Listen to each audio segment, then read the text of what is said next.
Opened his eyes, his head throbbed as if it had been ripped apart by a beast, and all around him was a pitch-black cave. Heavy snoring echoed through the cave, but another lifetime suddenly flooded into his mind.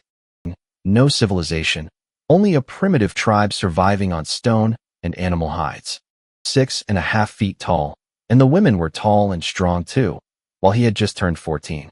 Of this body was the tribal chief's son, and the rule for his coming-of-age trial was simple: kill a wolf alone. He crossed the mountains and fought a lone wolf for an entire day and night, finally winning. The original owner had also exhausted himself and passed out, and that was when Chen Feng took over the body. Chen Feng had only been an ordinary high school graduate, but he had watched countless books and videos about wilderness survival. In a world where they might not even be able to keep a fire going, that knowledge could be worth more than a fist. The next morning, an 8-year-old boy desperately shook him awake, pointing at the cave entrance and babbling frantically.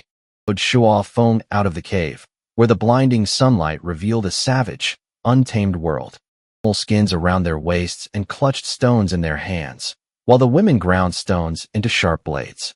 His hand and pointed to a man beneath a tree, covered head to toe in animal skins. That was his father, Dara, chief of the Xia tribe and the tribe's strongest warrior. Dara wore animal fangs around his neck and feathers on his head, but his face was as pale as a dying flame. Looking at Chen Feng, he said only one thing: "My child, you are very brave." Before Chen Feng could adjust to this unfamiliar primitive language, Dara had already seized his hand. "From now on, the tribe is yours." Several strong tribesmen beside him, ordering them to assist Chen Feng and ensure the Xia tribe survived. Feng noticed that Dara's chest was wrapped in animal hide, with blood already soaking through it. He had barely managed to call him father when Dara removed his beast fang necklace and solemnly placed it in his hands. The next second, the powerful chieftain lowered his head and never raised it again. He died, and Chen Feng did not even know where his injury came from, yet the tribe had already formed a circle around him. To him, just because he was the chieftain's son, they only respected those who could truly fight. Stone stepped forward. He was the tribe's bravest hunter and the man Dara trusted most. He said bluntly, "Defeat the strongest man, and only then will we listen to you." A hulking man, far larger than Chen Feng, stepped out of the crowd and raised a hand to point at him. Chen Feng stood there like a kid who had just come of age, while the man across from him was like a moving stone wall. His arms around him, or landed even one punch, Chen Feng would probably never get back up. No time to prepare. With a low growl, he charged forward, arms spread wide to tackle him. Chen Feng dodged clumsily and couldn't help cursing, but all that echoed around him were beast-like roars. These people couldn't understand him. They only wanted to see whether the new leader would be torn to pieces on the spot. Dolly charged recklessly again, but Chen Feng quickly saw through his weakness. This guy had no technique, only brute strength. As long as he avoided a head-on clash, he had a chance. He sidestepped the charge, circled behind Dolly, and swept his leg hard at the man's calf. Lost his balance, his massive body slamming heavily into the ground as the cheers abruptly died out. Chen Feng pounced on him, locking his neck, trapping his legs, and seizing his struggling right hand. Then he freed one hand and viciously bent back Dolly's middle finger. Dolly thrashed wildly in pain, but he couldn't break free. At last, he howled his surrender. "Go." Dolly showed no anger. Instead, he hoisted him onto his shoulders and shouted, "Leader!" All the tribesmen, Stone included, roared in unison, and just like that, Chen Feng became the leader of more than 30 people. Down, Stone had 4 strong men carry Dara's body, while Chen Feng silently followed behind. Stone ordered them to strip the animal hide from Dara's body, saying winter was coming soon. "More of our people will starve to death." Stone's explanation was cruel, but painfully realistic. But what Stone said next left Chen Feng completely silent. After Chen Feng passed out while hunting wolves, Dara had charged into the pack and pulled him back from the stench of blood. To drive off the wolves, Dara was bitten all over his body and eventually bled to death. His animal hide being peeled away layer by layer, Chen Feng finally spoke. "Stop. Leave the hide." Stone hurriedly tried to stop him. "Chief, without the hide, more of our people will starve to death." Chen Feng stared at Dara's body, his voice utterly firm. I'll figure this out. Buried beneath a pile of rocks, Chen Feng forced the entire tribe to kneel and bow. These primitive people knew nothing of death, let alone mourning, and could only blindly imitate their new leader. 3 times before the stone mound, and Stone and the others had no choice but to follow suit. Well, that the truly terrifying thing wasn't Dara's death. It was that the next death could come at any moment. The tribe had 35 people in all, but only 14 adult men capable of going out to hunt. Their food would only last 2 days, and the game nearby had nearly been hunted out. Stone told him that finding prey meant traveling for an entire day, and the weapons in their hands were nothing more than a few barely sharpened stones. No matter how far they traveled, they might only be sending themselves into the jaws of wild beasts. Before hunger and winter arrived, Chen Feng, the new leader, had to make something that would keep them alive. Of the population, food, and manpower, then desperately searched his mind for any useful knowledge. Days in this world lasted 20 hours, while nights were 10 hours long, and the environment was terrifyingly unfamiliar. They would have to walk over 10 kilometers before they even had a chance to start hunting. Chen Feng decided to go with them himself, but first, he had to replace their crude weapons in everyone's hands and ordered Stone to gather everyone at the cave entrance. Men, women, and children quickly formed a noisy crowd, staring at this unfamiliar leader. Chen Feng told them that if they wanted to avoid dying and survive the winter, they had to hunt more food. They had to make tools more deadly than the beasts themselves. Stone was sent to find tree trunks as thick as an arm, along with rocks suitable for sharpening. Mo, the oldest woman in the tribe, led the women and children in weaving the strongest ropes they could. The cave to search through their supplies, but aside from animal hides and bones, there was almost nothing. But those animal bones gave him hope. Once sharpened, they could pierce prey just as well. In a leather pouch, nearly 8 pounds of it. The little boy, Chen, told him that rubbing it on meat gave it flavor, though it had no name. Farther away, and nomadic tribes used it as trade goods. Chen Feng immediately realized that those wanderers traveling from place to place were already like the earliest merchants. They had enough salt for now, but he could only hope those people would come by again before winter arrived. He looked down at the single animal hide covering him and finally couldn't take it anymore. Using an animal bone as a needle and string as thread, he sewed himself a crude pair of briefs. At least from that moment on, he no longer had to command the entire tribe with his bare ass hanging out. The logs, stones, and ropes had already been piled up at the entrance. Chen Feng split one end of a branch, wedged a sharpened stone into it, and bound it tightly with rope. Just like that, a real stone axe capable of chopping appeared before everyone's eyes. Everyone copied his movements, but not everyone could learn it right away. Brute strength, but his mind was too slow to catch on, so Chen Feng could only make one for himself. Later, Mo led the women to prepare lunch, though their idea of cooking was simply handing out raw meat. Chen Feng immediately stopped them and told them to skewer the meat piece by piece on small sticks first. He found some dry grass, rolled it into a bundle, then picked up a stick and began making fire by friction. Everyone stared in stunned confusion, unable to understand why their chief kept rubbing sticks together. 7 or 8 times, and the onlookers gradually drifted away, leaving only Mo and a few others behind. More than an hour later, flames finally sprang up from the hay, and the women cried out as they backed away. It was heavenly fire. Everyone immediately crouched down, too afraid even to look up. To get up, took the skewered meat, and placed it directly over the fire to roast slowly. More than 10 minutes later, the scent of roasting meat filled the cave entrance. Shirtu took his first bite, and his eyes instantly lit up. Some salt and sprinkled it over the meat, telling everyone that from then on, all meat had to be roasted before eating. Wood to the fire. He taught Mo how to make fire and preserve the embers. Mo memorized every step. Once they had eaten their fill, the others continued sharpening stone axes, while Chen Feng picked up a rope and 2 stones. Both ends of the rope and hurled it forward with all his strength, sending the rope whipping open through the air. As long as it looped around an animal's legs, it could make the prey fall and struggle, unable to escape again. Chen Feng looked at the stone rope on the ground and gave this new weapon a name, the bolus. Members of the Xia tribe packed up their things and gradually returned to the cave. Chen Feng brought Shi Tu and Mo to the fire at the cave entrance and asked whether they knew how to move the fire inside. Glance and shook their heads in unison. Chen Feng picked up a burning piece of wood and led the way into the cave. Shi Tu and Mo followed his example, each carrying a burning stick as they trailed behind Chen Feng. From the cave entrance, the three of them gathered the firewood together and rebuilt the fire. Chen Feng reminded them that fire feared water and needed enough wood, or it would go out. What if the fire goes out? Chen Feng said they could simply start it again the same way as before. He did not teach them any more complicated ways to make fire. He was doing this not only for the tribe, but also to make his own life more comfortable. It would not be so cold.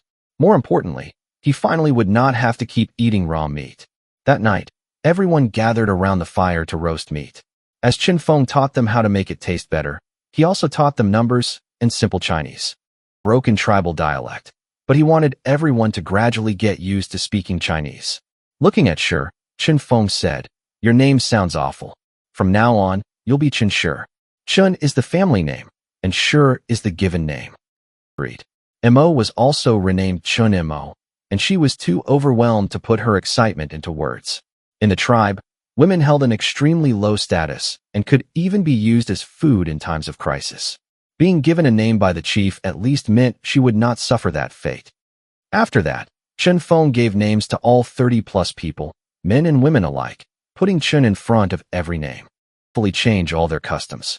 He only intended to slowly change the things he could not accept. Watched over the fire while the men rested up for the next day's hunt. Seeing the men and women sleeping together, Chen Feng thought of problems with timekeeping, hygiene, food, and more, things that would all have to be solved gradually. He woke up, the cave was empty. Outside, the women had already begun grinding stone, braiding rope, caring for the children, and processing animal hides. Held the stone axes and sling stones Chen Feng had made and were already prepared to leave. Chen Shi came up to him. "Chief, we're ready." Chen Feng looked over everyone's equipment, and their bearing truly was different. "Good. Let's go." Carrying a stone axe and bowl of stones, he followed the group into the forest. They remained on high alert. In this endless forest, danger could appear at any moment. Suddenly, Chen Shi warned in a low voice, "There's a wild chicken up ahead." Everyone immediately stopped and quietly reached for the bowl of stones at their waists. Voice. "Throw the bowl of stones one at a time. Don't throw them all at once." Everyone nodded and fixed their eyes ahead. It was completely black, weighing nearly 100 pounds, and standing close to 3 feet tall. Chen Feng stared in disbelief. "That's a wild chicken?" The largest of these wild chickens could weigh over 200 pounds. Before he finished speaking, a bola had wrapped around the bird's legs, leaving it unable to break free. Forward and swung his stone axe down at the wild chicken's head. Chen Shi explained that these birds were highly aggressive and had to be killed before they were safe. He immediately decided to build a fire right there and eat the wild chicken. Everyone began butchering it, tossing all the organs onto the ground. Chen Feng quickly stopped them. The heart and liver are edible. Liver, but without the right tools, he had no choice but to discard the other organs. Though everyone was puzzled, no one stopped him. Feng didn't have them cut the meat into pieces. Instead, he gathered a large number of leaves, wrapped the entire wild chicken in them, and sealed it tightly with mud. He was planning to make beggar's chicken. Even though he lacked ingredients and had never made it before, he still felt it would taste better than simply roasting it. He the wrapped wild chicken inside and kept piling fire on top. Chenli asked, "Chief, can we really eat it like this?" Chen Feng gave a mysterious smile. "You'll find out soon enough." Truth be told, he wasn't sure either. He'd only seen it in videos and had no idea how long it needed to roast. He couldn't help urging him on, so Chen Feng had no choice but to dig open the pit. A rich aroma burst forth, and everyone cried out, "Smells amazing."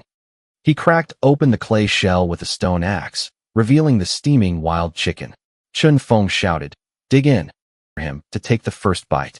Chen Feng tore off a piece of meat, burning his hand so badly he kept shaking it. Yet he quickly urged, "Eat up, everyone." Only then did everyone pounce, tearing off pieces of chicken. Chen Feng ate about a pound before turning his attention to the chicken heart and liver. For 3 pounds.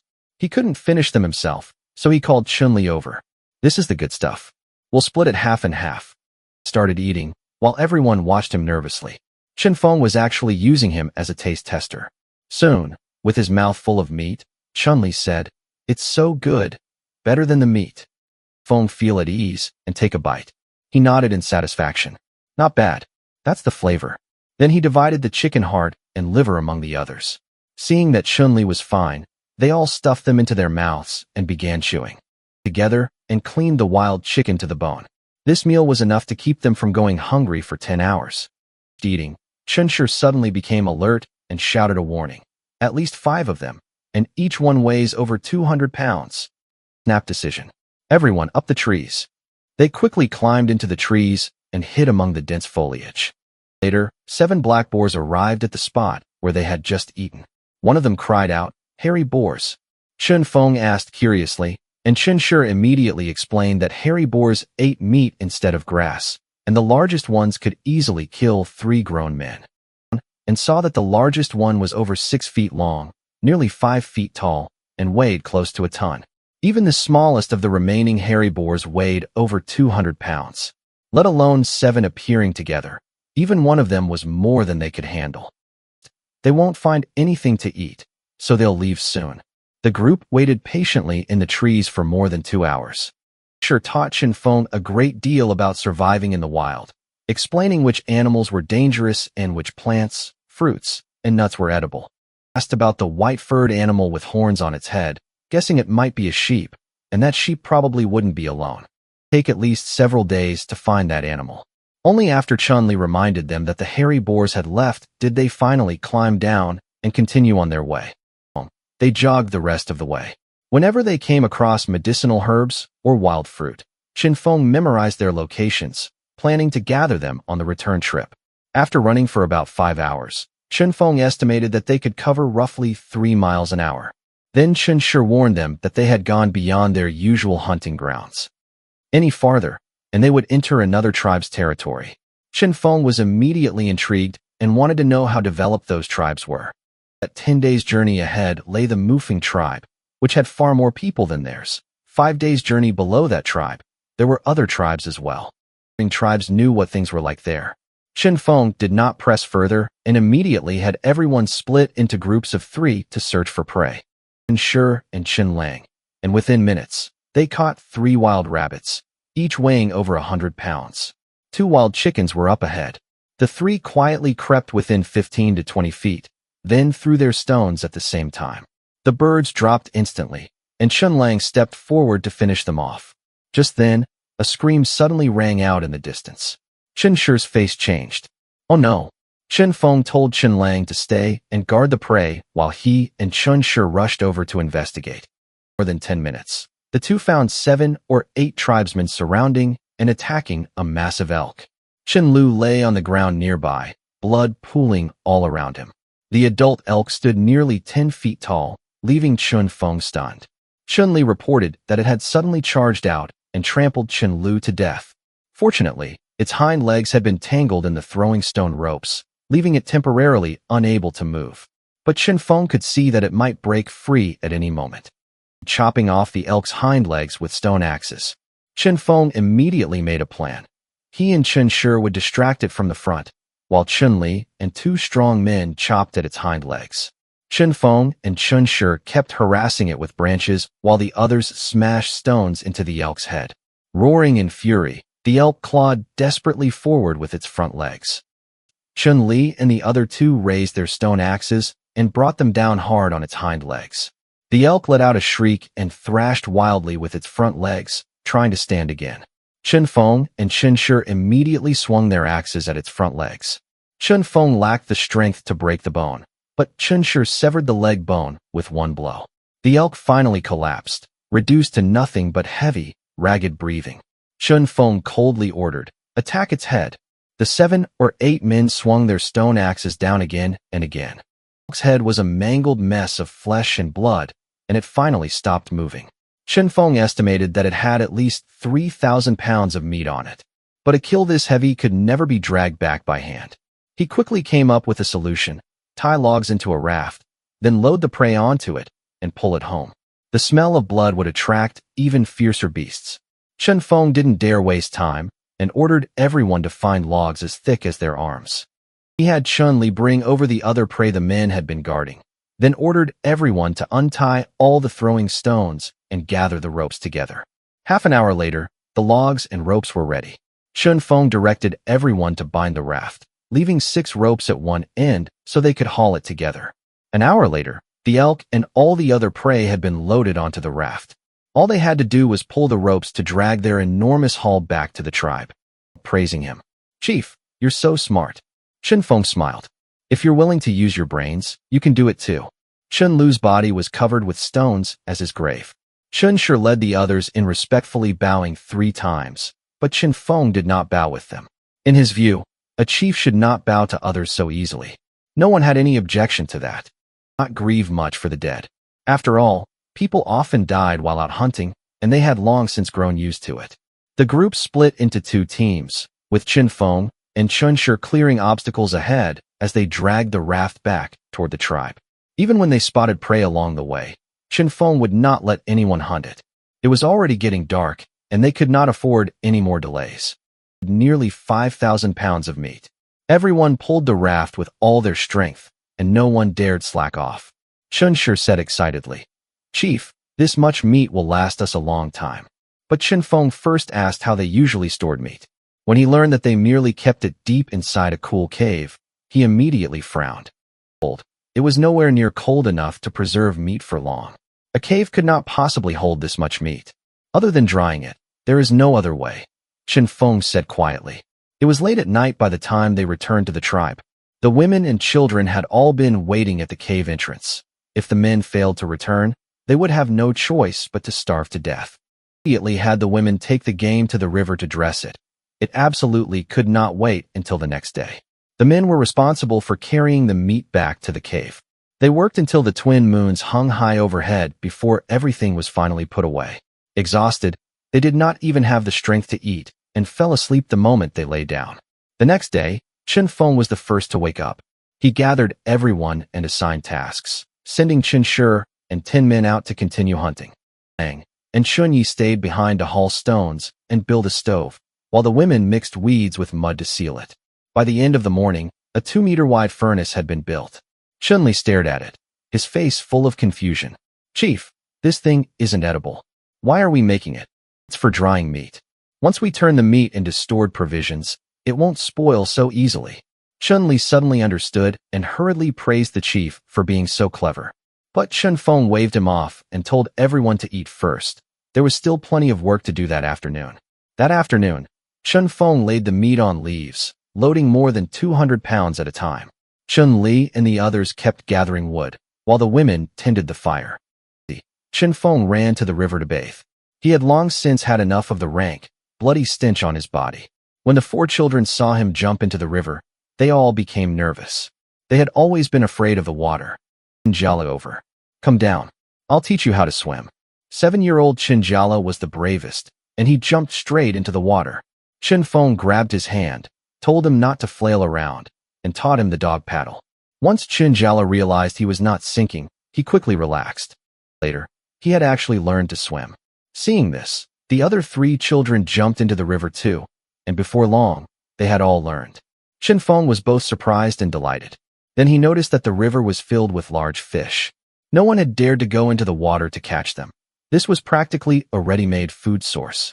He casually caught a large fish weighing around 10 pounds, something like a grass carp, and laughed. "Isn't this ready-made protein?" He put the fish on a stick and roasted it, but everyone was too scared to come near, as if it were some ferocious beast. Chen Mo said nervously, "Chief, eating fish will kill you. It has so many bones inside." Chen Feng found that amusing. They just had to pick out the bones. Once the fish was cooked, he showed Chen Mo how to remove the bones and eat it right in front of her. He finished an entire fish. It was Chen Mo's first time eating fish, and her eyes lit up. Chen Feng asked her, "It's edible, right?" "It is." Chen Mo nodded immediately. Chen Feng told her to select 5 women because he was going to teach them how to make fish traps. Chen Mo immediately went to find people. She only wanted to learn more skills so she could be valued in the future. Feng tested the river's depth along the bank and found a shallow area more than 300 yards away that was just over 3 feet deep. He decided to block the river with logs, leaving finger-width gaps between each one so only the large fish would be stopped while the water could continue flowing. To keep too many fish from knocking down the wooden stakes, he also planned to dig a large pit 10 feet away and use a ditch to guide the excess fish into it. The plan to Chen Feng, and she quickly understood. Everyone completed the fishing project that very day. Over the next few days, before the meat had even finished drying, Chen Shi and his group brought back more game every day, and the furnace hardly ever stopped burning. In slingshots, the hunting party could bring back at least 2 or 3 animals, but the weather was getting colder, and prey was becoming harder to find. Chen Shi couldn't help complaining, so Chen Feng said, "If it's that hard to hunt, then stop hunting and go help them reinforce the wooden stakes blocking the fish." As for the remaining men, Chen Feng planned to have them build a larger kiln. He wanted to make pottery so they could have fish soup and chicken soup later. They're exquisite ceramics, but he could slowly figure out how to make containers for boiling water and serving food. Chun Li immediately wanted to get started, but Chen Feng stopped him. "Find stones and wood first. I still need to pick a location." Walk around the cave and found that the soil here was highly clayey, making it ideal for firing pottery. As for whether it would succeed, he could only keep trying. 10 days passed. Standing by the river, Chen Feng watched the caught fish being cleaned, roasted, and dried, and felt deeply reassured. With food supplies now abundant, no one had to worry about running short on food anymore. Chen Shi reported with delight, "Chief, we're catching over 1,000 jin of fish here every day, and we've already dried 10,000 jin of meat." Curious. This still isn't enough for the entire tribe to get through the winter safely. Once you're done by the river, search the surrounding area for wild fruit and game. Feeding more than 30 people was no small matter. It was Chen Feng's first time leading everyone through the winter, and he wanted to stockpile as much food as possible. Chen Li and the others had built and found that the success rate for firing pottery was still extremely low. Out of 10 pieces, not even one might survive. "How many days has it been?" Chen Feng asked with a frown. 7 days, Chen Li answered quickly. Chen Mao had successfully fired several pottery pieces. Chen Feng immediately summoned him. Chen Mao was a 16 or 17-year-old boy, and he seemed a little nervous before the chief. Chen Feng picked up a clay bowl and asked, "You made all of these successfully?" That he really enjoyed making these things.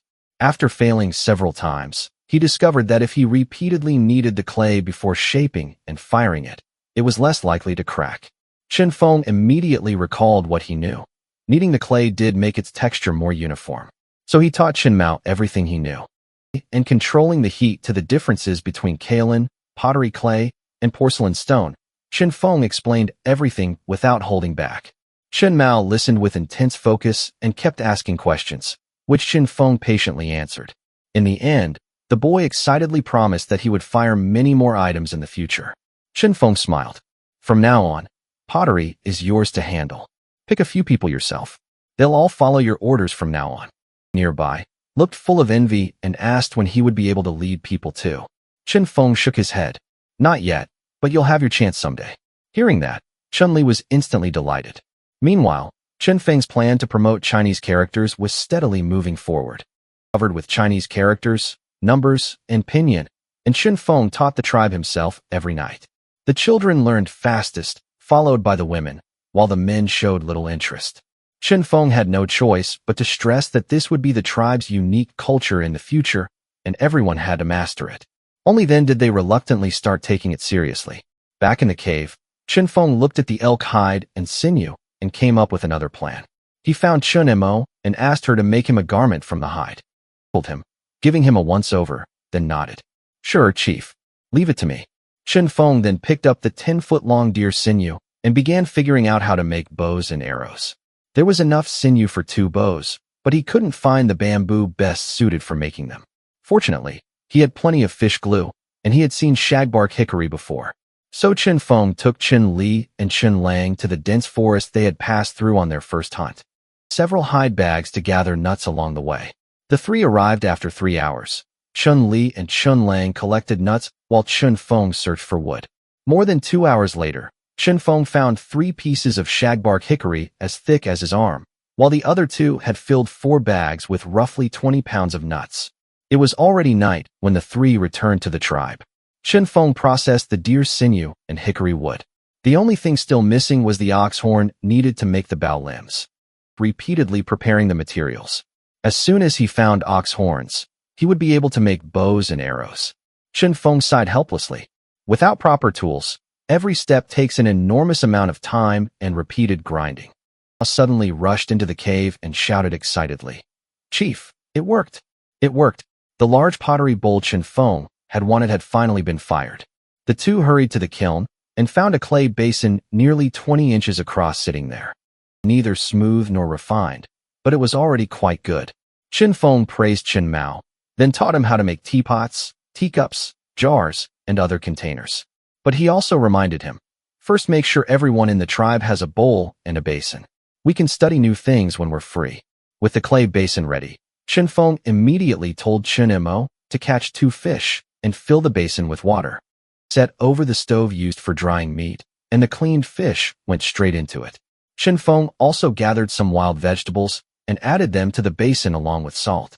10 minutes later, the aroma of fish soup drifted through the air, drawing over all the adults and children. Looking at the crowd, Chen Feng smiled. With this many people, there may not even be enough for 1 sip each. Chen Shi asked curiously, "Chief, is this another new kind of food?" "This is fish soup. It's good for your health, and it can help keep you warm in winter." Another 10 minutes passed, and the fish soup was ready. Everyone received a small bowl and tasted a freshness unlike anything they had ever known. Holding his bowl, Chen Jiala shouted, "Chief, it's so delicious." With a smile, "If it tastes good, then make another pot." Chen Mo arranged for people to cook several more pots later so everyone can have an extra meal. Chen Mo immediately nodded. "Yes, Chief. Ready." Chen Mo came excitedly to Chen Feng, holding the new garment. Chen Feng took it and tried it on. It was like a pullover coat, complete with sleeves, and the workmanship was quite good. Action and casually asked who Chen Mo was with now. Chen Mo answered, "Chen Li. That's fine. She'll have less trouble with him." Chen Feng nodded. In an environment like this, once women lost their support, as long as someone could keep them fed, they would attach themselves to another man. Looks and love were simply not worth mentioning. Came running over in a hurry. "Chief, a wandering tribe has arrived." Chen Feng smiled. "We ran into them this quickly? Come on, let's go take a look." In this era, tribes would not easily invite outsiders into their territory, much less treat them to a meal. Food was far too precious. Kalu. Upon seeing Chen Feng, he bowed respectfully. Kalu greets the young warrior chief. Chen Feng praised him for being knowledgeable. The two sat on the ground, sizing each other up. Chen Feng asked first, "What good things did you bring this time?" "White. A lot of it," Kalu replied. White meant salt, and Chen Feng immediately asked, "Anything else?" Rather than answer directly, Kalu led Chen Feng and Chun Li to their temporary camp. There were quite a few young women and children there. Everyone wore blank expressions, with animal skin bags beside them, clearly used to being inspected. There were more people than usual this time, so he asked Kalu why he was wandering with so many people. Kalu explained that only 3 were true members of his tribe. The others were people traded from other tribes. To ask how the trade worked, but Kalu requested to see the Xia tribe first. Chen Feng did not stop him and led him inside. When Kalu saw the kiln, he was both fascinated and afraid. "Is this heavenly fire? Can the Xia tribe control heavenly fire?" he asked excitedly. "A fire," Chen Feng said, then told him that the women were roasting beast meat to store food for the winter. The word store shocked Kalu. The last time he came, the Xia tribe could barely make one meal to the next, yet now they could store meat. Just then, Chun Mao ran over to report, "Chief, another basin has been fired successfully." Immediately headed over, and Kalu cautiously asked to come along. Chen Feng readily agreed. It's no secret. At the kiln, Chen Feng touched the freshly fired basin and said with satisfaction, "Not bad. It's even better than the last one." "Basin?" Kalu asked excitedly. "Is this a container? I've only seen containers polished from stone, and those are tribal treasures." He clearly wanted one, but was too embarrassed to ask. Seeing through him, Chen Feng asked directly, "You want it?" Chen Feng smiled. "Of course. What will you trade for it?" Kalu hesitated for a long time before finally gritting his teeth. 10 bags of white, and all the people. Is that enough? 12 children. The oldest was 10, the youngest 6, and every one of them was skin and bones. He didn't need more people, so he nodded. All right, I'll give you 5 more bowls. From now on, bring any good things to me first. Kalu was both shocked and delighted, and the deal was quickly completed. Chun-Li began taking in the salt and the people, while Kalu introduced Chen Feng to his family. My woman, and these are our 2 children. Seeing how strong they were, Chen Feng said Kalu was living pretty well. Then he noticed a stone in one of the children's hands and calmly asked, "Where did you find this kind of stone?" Kalu pointed ahead. 2 days' walk from here, there's a stretch of barren mountains. Chen Feng was thrilled inside, but he only smiled and thanked him. He had found any other strange stones. Kalu emptied the contents of the child's hide pouch, and the ground was soon covered with assorted rocks. Chen Feng suddenly spotted several red fruits. His heart skipped a beat. They were chili peppers, only much larger. Be eaten, because they would make your stomach hurt. The child had only kept them because he liked their color. When Chen Feng learned they were 5 days away, he felt a little helpless. Then he saw 2 ox horns hanging from Mina's body and immediately asked, "Would you trade these?" Kalu asked if he could trade them for food, and Chen Feng agreed at once. But there were no units of measurement here, so Kalu had no idea how much to ask for. He led him into the cave and said with a smile, "Take as much as you can carry." To win over the leader of this wandering tribe, Chen Feng had to show him the true wealth of the Xia tribe. Kalu saw dried meat and fish hanging all over the cave and was too stunned for words. All of this is food. Chen Feng's tone was calm. There were now at least 20,000 pounds of food in the cave, especially fish. After confirming again and again that he could take whatever he wanted, Kalu immediately began grabbing dried meat with both hands. Within minutes, he could carry no more. And asked, "Are you satisfied?" Kalu nodded repeatedly. Satisfied. More than satisfied. To Chen Feng, the 30-odd pounds of meat Kalu took would not affect the Xia tribe's stores at all. Well, that even if he took a little more, Chief Chen Feng probably would not have cared. But he did not want this to be a one-time deal. He wanted a long-term trade relationship with the Xia tribe, so he absolutely could not be greedy. The wandering tribe's territory, Kalu admired Chen Feng beyond measure.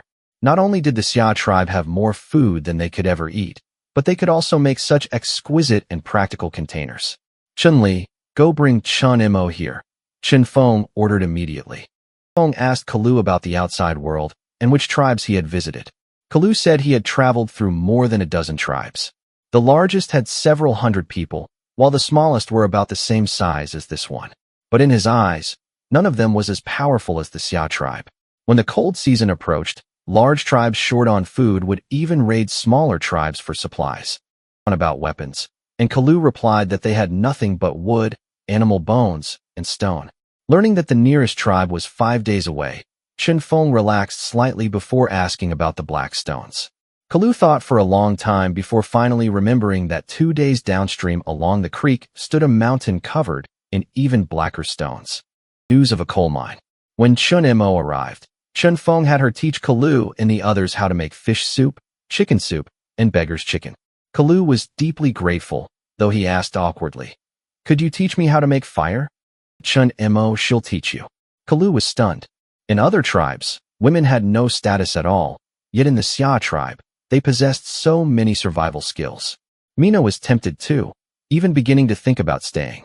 On the right side of the river, the coal mine lay downstream, and the chili peppers were 5 days upstream. Chen Feng drew a route map of all the known locations and confirmed that the tribe was situated where the creek met the main river.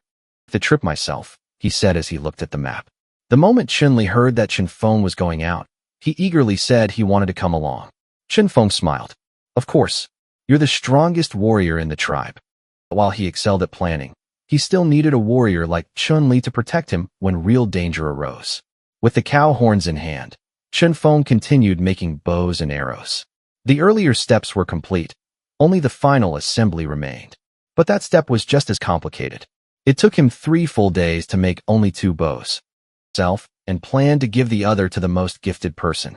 The arrows were fashioned from polished animal bones and teeth, and Chen Mo was put in charge of making them. 2 days later, Chen Mo had made 20 arrows. Chen Feng told the women to keep making more whenever they had time, since they would definitely need more arrows. Then he had Chun-Li gather all the able-bodied young adults at the cave entrance to test who was suited to using a bow. Traded first, drawing the bow and aiming at a tree 100 paces away. The arrow tore through the air and sank precisely into the trunk. The crowd immediately erupted with excitement. Even Chen Feng was thrilled. The bow's range far exceeded his expectations, though the draw weight was so heavy that he probably couldn't manage 10 shots in a row. To try it, he hit the target once out of 2 shots, which was already a solid performance. The others took their turns, but in the end, only Chun who hit both shots. The bow on the spot. This bow is yours from now on. Focus on practicing archery. Yes, Chief. Chun Hu nodded solemnly. Well, too, though he was slightly inferior to Chun Hu. Chen Feng reassured everyone that there were only 2 bows because materials were limited, but everyone would have one eventually. The crowd cheered again and dispersed with eager anticipation. Chen Feng, however, kept Chen Shi behind. He said he would take Chun Li out for a few days tomorrow and leave the tribe in Chen Shi's care for the time being. Chen Shi worried that the cold season was approaching and the outside world was too dangerous. He would be back before the cold arrived, and told Chen Shi to organize everyone to gather more tree trunks and wood. For the journey, Chen Feng found more vines and had Chun Mo weave 4 carrying baskets, as well as a vine shield for protection. The cave was becoming more and more crowded. With the 12 children, the tribe now had 46 people. The extra animal hides. Chen Feng decided to give each of the 12 children 1 hide and provide them with normal portions of food as well. He was not being generous. He simply did not want these children to grow up still looking like skin and bones. Had Chun Mo build a stove inside the cave, with a chimney running from the deepest part of the cave to the outside, so they could stay warm indoors during winter. The 12 children received their animal hides and stared at the meat and fish soup brought to them, unable to believe it was real. They looked at one another, not daring to reach for anything. Chen Feng looked at them and said, "From now on, this will be your home." Completely confused, Chun Mo reminded Chen Feng that every tribe had its own way of communicating, and they could not understand Chinese. Chen Feng nodded. "Leave it to you. Teach them Chinese characters and Mandarin as soon as possible." Sunlight spilled across the land as Chen Feng, Chen Li, Chen Hu, and Chen Lang packed their gear and left the Xia tribe in high spirits, heading north. Kalu watched Chen Feng's retreating figure and said softly, "He's a good leader." Then he led his people away as well. To leave. But Kalu could only say helplessly that they could not stay for now. Chen Feng was too young, and the tribe's future was still full of uncertainty. The 4 of them followed the river north. Chen Lang scouted ahead. Chun Hu followed closely to protect him, and Chun Li was responsible for Chen Feng's safety. Their roles were clearly divided. Arrows. They hunted several large birds weighing over 20 pounds each, treating them as precious provisions. There were many snakes in the area, so they traveled carefully and kept leaving markers to avoid getting lost. As night began to fall, Chun Li asked if they should rest. Chen Feng told them to find a suitable spot, but Chun Li said that when spending the night outside, they could only sleep in trees. Chen Feng smiled. "Then let's build a fire and eat first. We'll climb the trees after dinner." He quickly started a campfire, while Chun Li and Chun Lang prepared the bird meat, and Chun Hu kept watch over the surroundings. Chun Li suddenly pointed at something inside and asked, "Chief, what is this?" After examining it closely, Chen Feng cried out in surprise, "Is this rice?" These grains were twice as large as the rice from his previous life. Chen Feng tasted one and confirmed it. Excitement immediately filled his heart. If there was rice, then there had to be a rice field somewhere. Bird behavior. So he could only ask Kalu after they returned. Once everyone had eaten, they climbed a sturdy tree and tied their waists to the trunk with ropes. Chun Li was curious why they were looking for black stones. Chen Feng explained that it was iron ore, which could be used to make powerful weapons and useful tools, even tools for chopping down trees. Chun Li asked. Chen Feng laughed.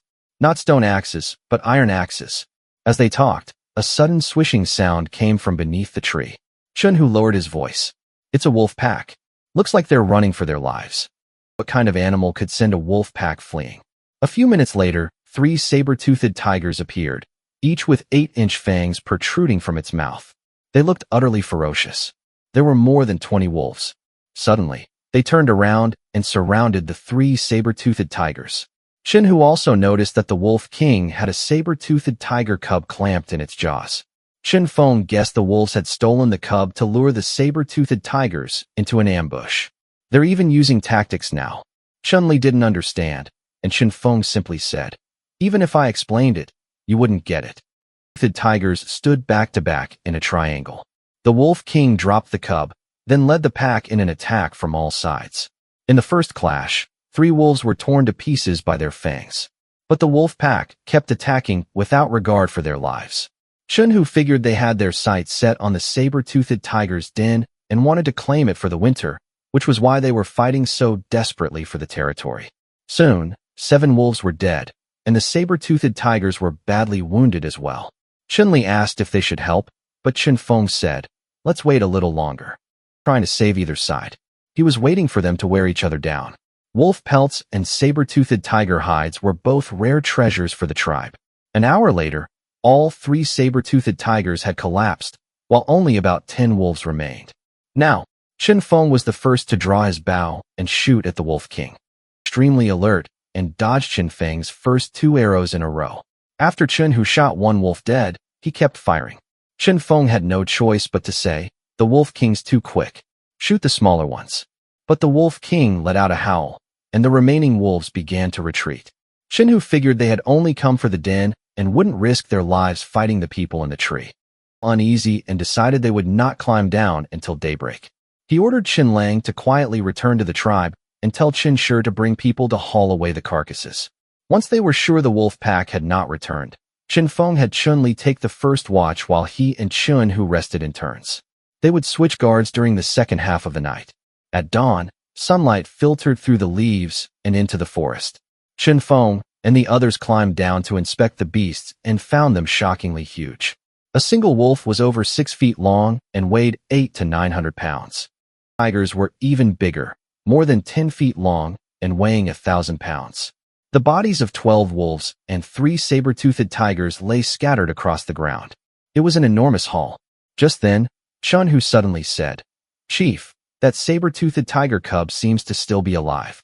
2 deep bite marks on the saber-toothed tiger cub's body. He recognized them at once as wounds left by the Wolf King. He searched nearby and quickly found Nodo ginseng, an herb that could stop bleeding. Crushed it and carefully applied it to the cub's wounds. Whether you live or die is up to fate. The saber-toothed tiger cub slowly opened its eyes and even blinked at him.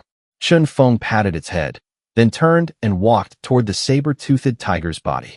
Its fur was thick and beautiful. Made into a hide coat, it would surely be incredibly warm. Saber-toothed tigers were the kings of the forest. Anyone who wore a saber-toothed tiger pelt into any tribe would be treated with respect. These ferocious beasts were extremely difficult to hunt, often requiring many tribesmen to join forces. 1. Chen Feng nodded and sent Chun-Li and the other man to find some wood. Once Qin Shi arrived with the others, they would use the wood to drag back the tiger and wolf carcasses. Chen Feng stayed beside the cub and waited for everyone to arrive. Footsteps sounded in the distance. Qin Shi arrived with the others. Seeing the wolf carcasses scattered across the ground and the massive saber-toothed tigers, they were all stunned. If they encountered wolves or saber-toothed tigers, they could only keep their distance. But now, their leader had killed 3 saber-toothed tigers and 10 wolves in one go. To bring the bodies back, especially making sure to preserve the pelts intact. He then handed the saber-toothed tiger cub to Qin Shi and told him to apply Nodo ginseng to its wounds once a day. Not understand what use there was in raising a wild beast, he still nodded in agreement. Chen Feng then continued toward the iron mine with Chun-Li and Chun Hu.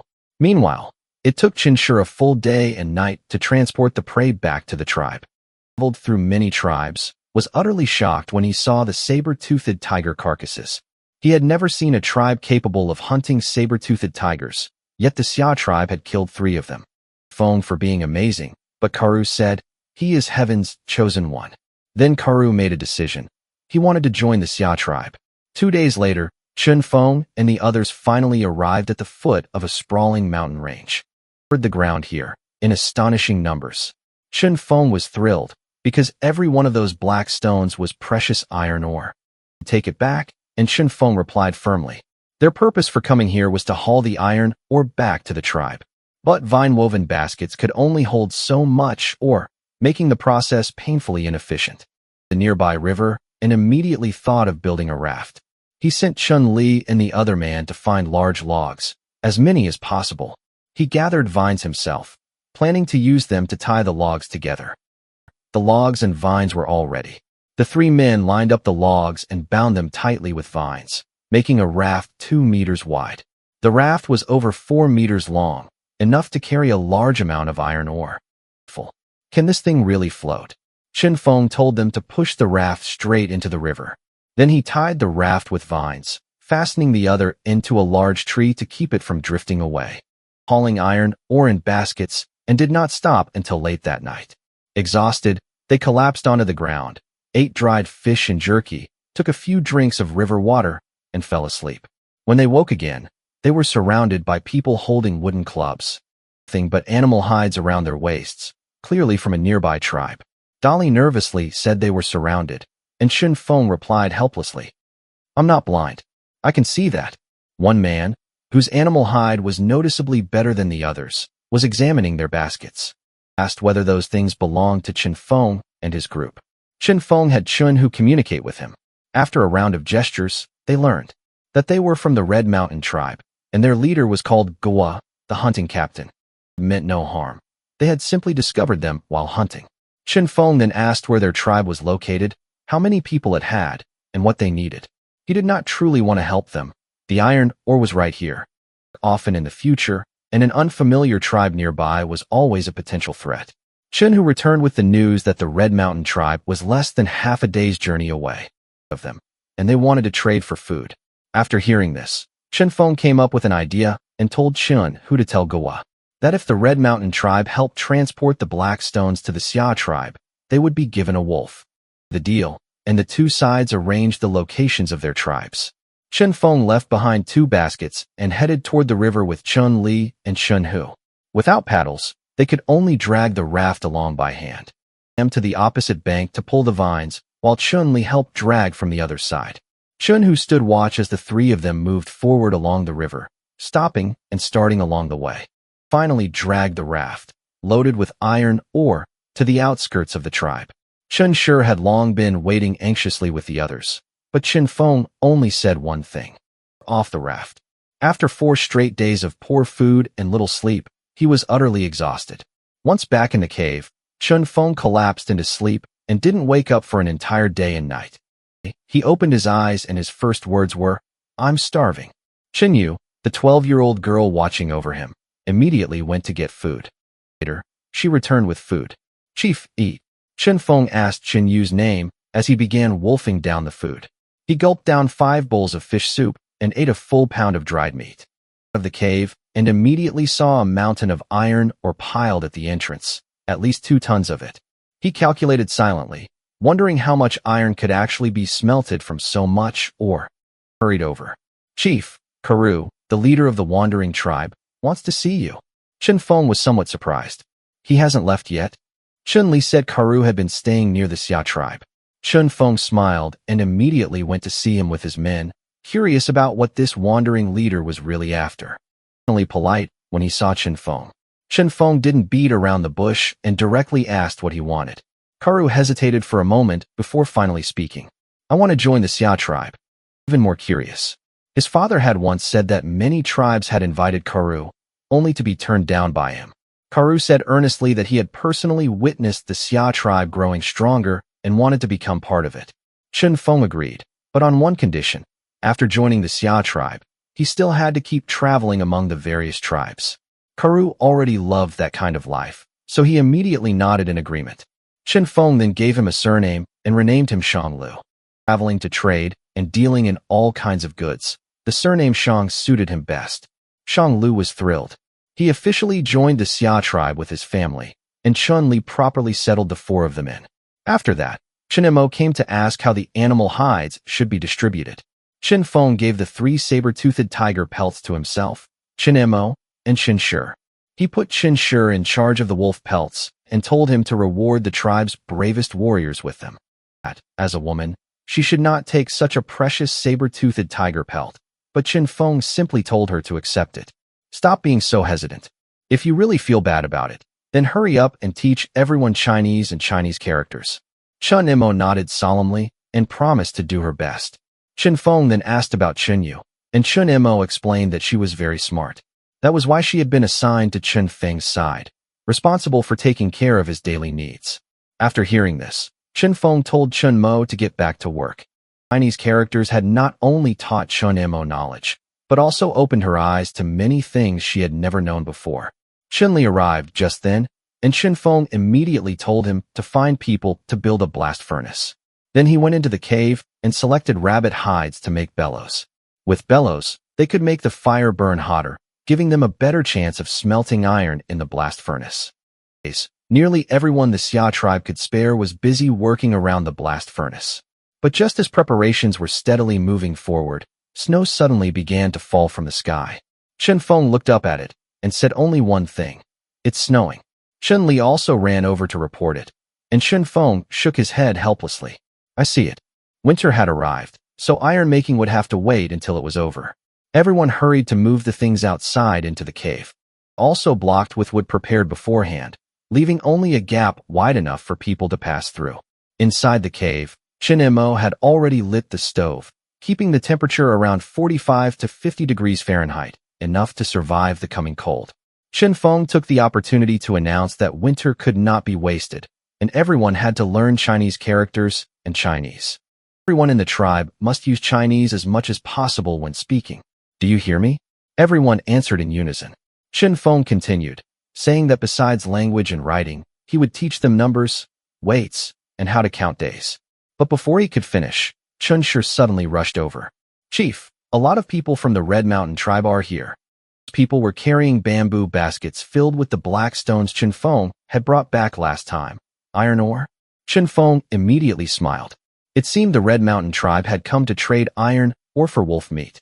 He led more than a dozen adult men armed with stone axes out of the cave and found that the Red Mountain tribe was just as wary. Chen Hu stepped forward to communicate with them, and more than 10 minutes later, Chen Hu returned with the results. There were more than 30 of them, each carrying over 70 pounds of iron ore, for a total of nearly a ton.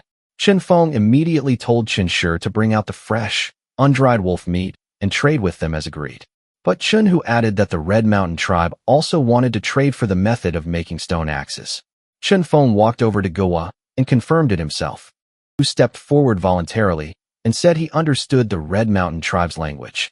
Goa recognized him as Karu, while Shang Lu smiled and told him that he was now a member of the Xia tribe. Chen Feng had Shang Lu tell Goa that if they wanted the method for making stone axes, they had to offer something valuable. But they had no precious items and did not know what they could offer in exchange. Chen Feng felt somewhat helpless after hearing that. They get it for nothing. So he set a condition: 20 children between the ages of 10 and 12 in exchange. Shang Lu relayed the demand to Goa. Before long, Goa said he needed to return to his tribe and let the chief decide. By then, Chen Shi had already carried over the wolf meat. Chen Feng told Shang Lu to handle the trade, then turned and went back into the cave. The long winter had only just begun. He couldn't have everyone burying themselves in study all day. Sunlight streamed through the cracks in the cave and fell across Chen Feng's face. Once he got up, he announced several important decisions. From now on, there would be 3 meals a day: morning, noon, and night, and everyone had to learn at least 5 Chinese characters every day.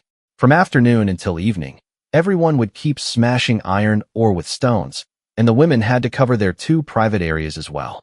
Authority within the tribe had to be clearly established. Things could no longer remain as chaotic as before.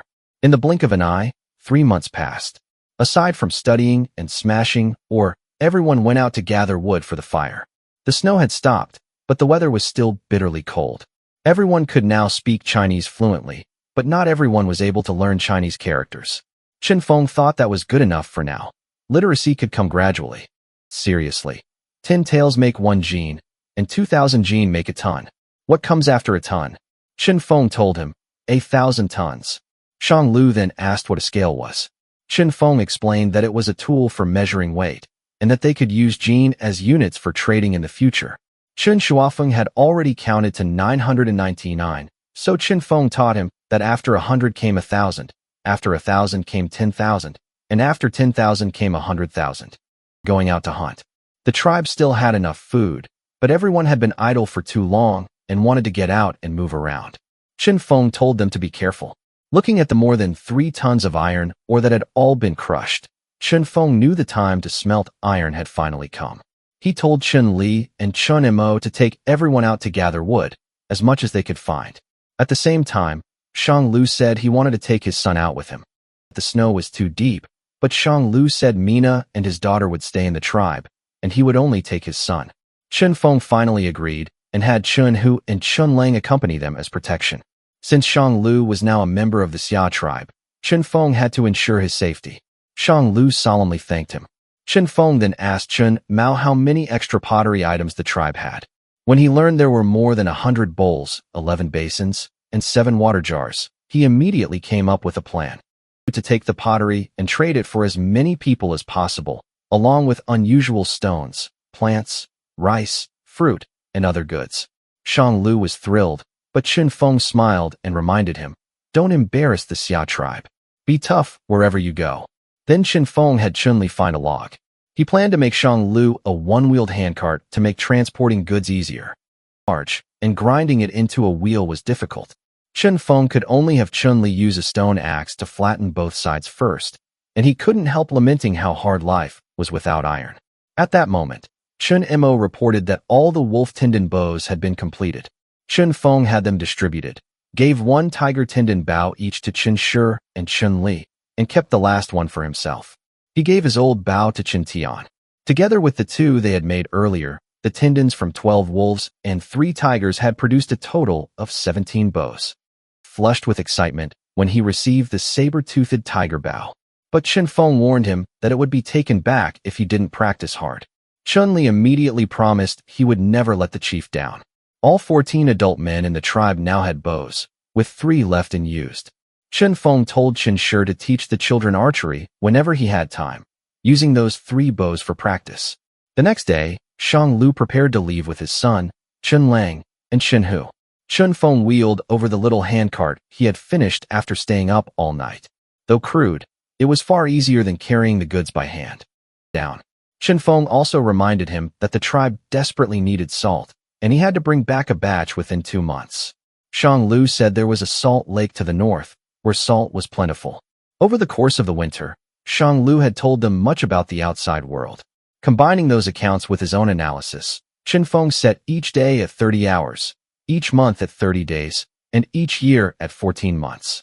Every even-numbered month overlapped, and the weather was mildest in the 14th month, so Chen Feng designated that period as spring. Spring and summer together lasted 8 months, while autumn and winter lasted 6. As Shang Lu departed, Chen Feng officially began smelting iron. It could no longer be delayed. Chen Feng stood beside the 10-foot-tall blast furnace, surrounded by piles of wood, his expression focused. As Chun Li tossed a torch into the furnace, the first batch of charcoal officially began firing. Ordinary wood did not burn hot enough, and with no coal mine in sight, charcoal was their only option if they wanted to smelt iron. What Feng needed to do was produce charcoal. Just then, Chen Jiala came running over.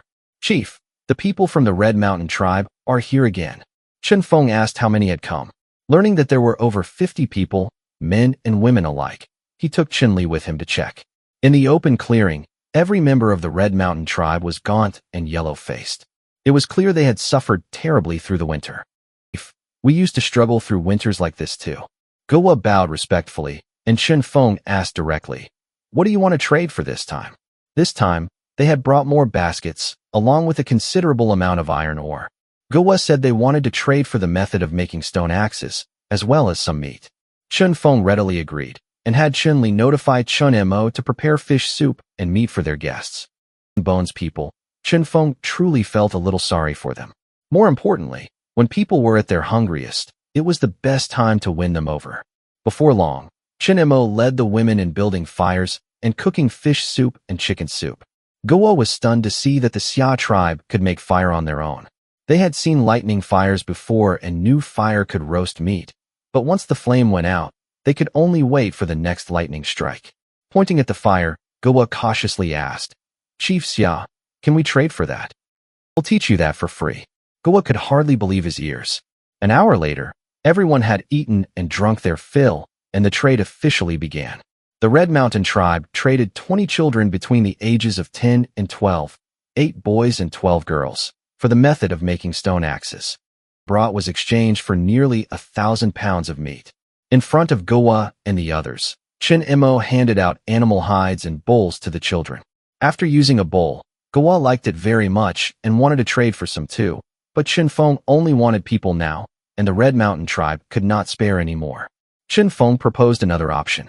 From now on, 5 baskets of iron or for 1 bowl. Gowa fell silent. It took them 3 days to make a round trip, and they still had to hunt to feed their tribe, so they could not possibly deliver or every day. He said he would return and think it over. But Chen Feng gave them a bowl and a basin first. He knew very well that once the chief of the Red Mountain tribe had used pottery, he would be willing to trade iron or for it. After seeing Gowa off, Chen Feng watched the tribe's population continue to grow and decided it was time to start building houses. The tribe now had 70 people, capable of doing much more than before. He found Chun Mao, who was firing pottery, and instructed him, "Build another, larger kiln.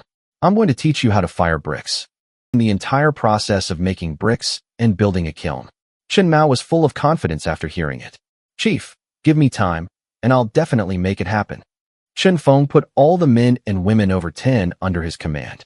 He had already provided the theory. Whether it would work now depended on Chen Mao figuring it out step by step. 5 days later, the charcoal was finally finished, around 5 or 6 tons of it. Wood was the one thing they did not lack here, with ancient trees hundreds or even thousands of years old growing everywhere nearby. Melting. The iron ore they had previously crushed was fed into the blast furnace and continuously fired in the intense heat of the charcoal. A month later, the iron ore had finally been smelted into granules of iron. Chun-Li asked in surprise, "Chief, is this iron?" Chen Feng nodded. "It's not finished yet. It still needs further processing." Chen Mao fired the containers and molds. Carpentry tools, rulers, saws, axes, and most importantly, iron hammers, were all waiting to be cast from the molten iron. This iron contained quite a few impurities, but it was already good enough to use. Chen Feng estimated that this batch of ore could yield around 2,000 pounds of iron. "Chief, the molten iron is coming out," Chen Tian shouted. Chen Feng immediately ordered someone to bring the molds. Poured in, and chunks of iron quickly took shape. Looking at the iron before him, Chen Feng was overjoyed. With iron, he could make not only nails, hammers, and weapons, but finally eat stir-fried food as well. At that thought, he suddenly realized. Right, the wok. Chen Feng immediately found Chun Mao and told him to make a mold about the size of a basin, with a rounded bottom. Later, the mold was finished. Chen Feng took Chen Li and Chun Mao to the iron furnace and poured the molten iron into it. Chun Li had no idea what this thing was for, but Chen Feng merely smiled. "Just wait and you'll see." Just then, Chen Tian brought over 2 kinds of iron hammers, a small one weighing around 10 pounds and a large one weighing over 30, both with holes left in the middle for handles.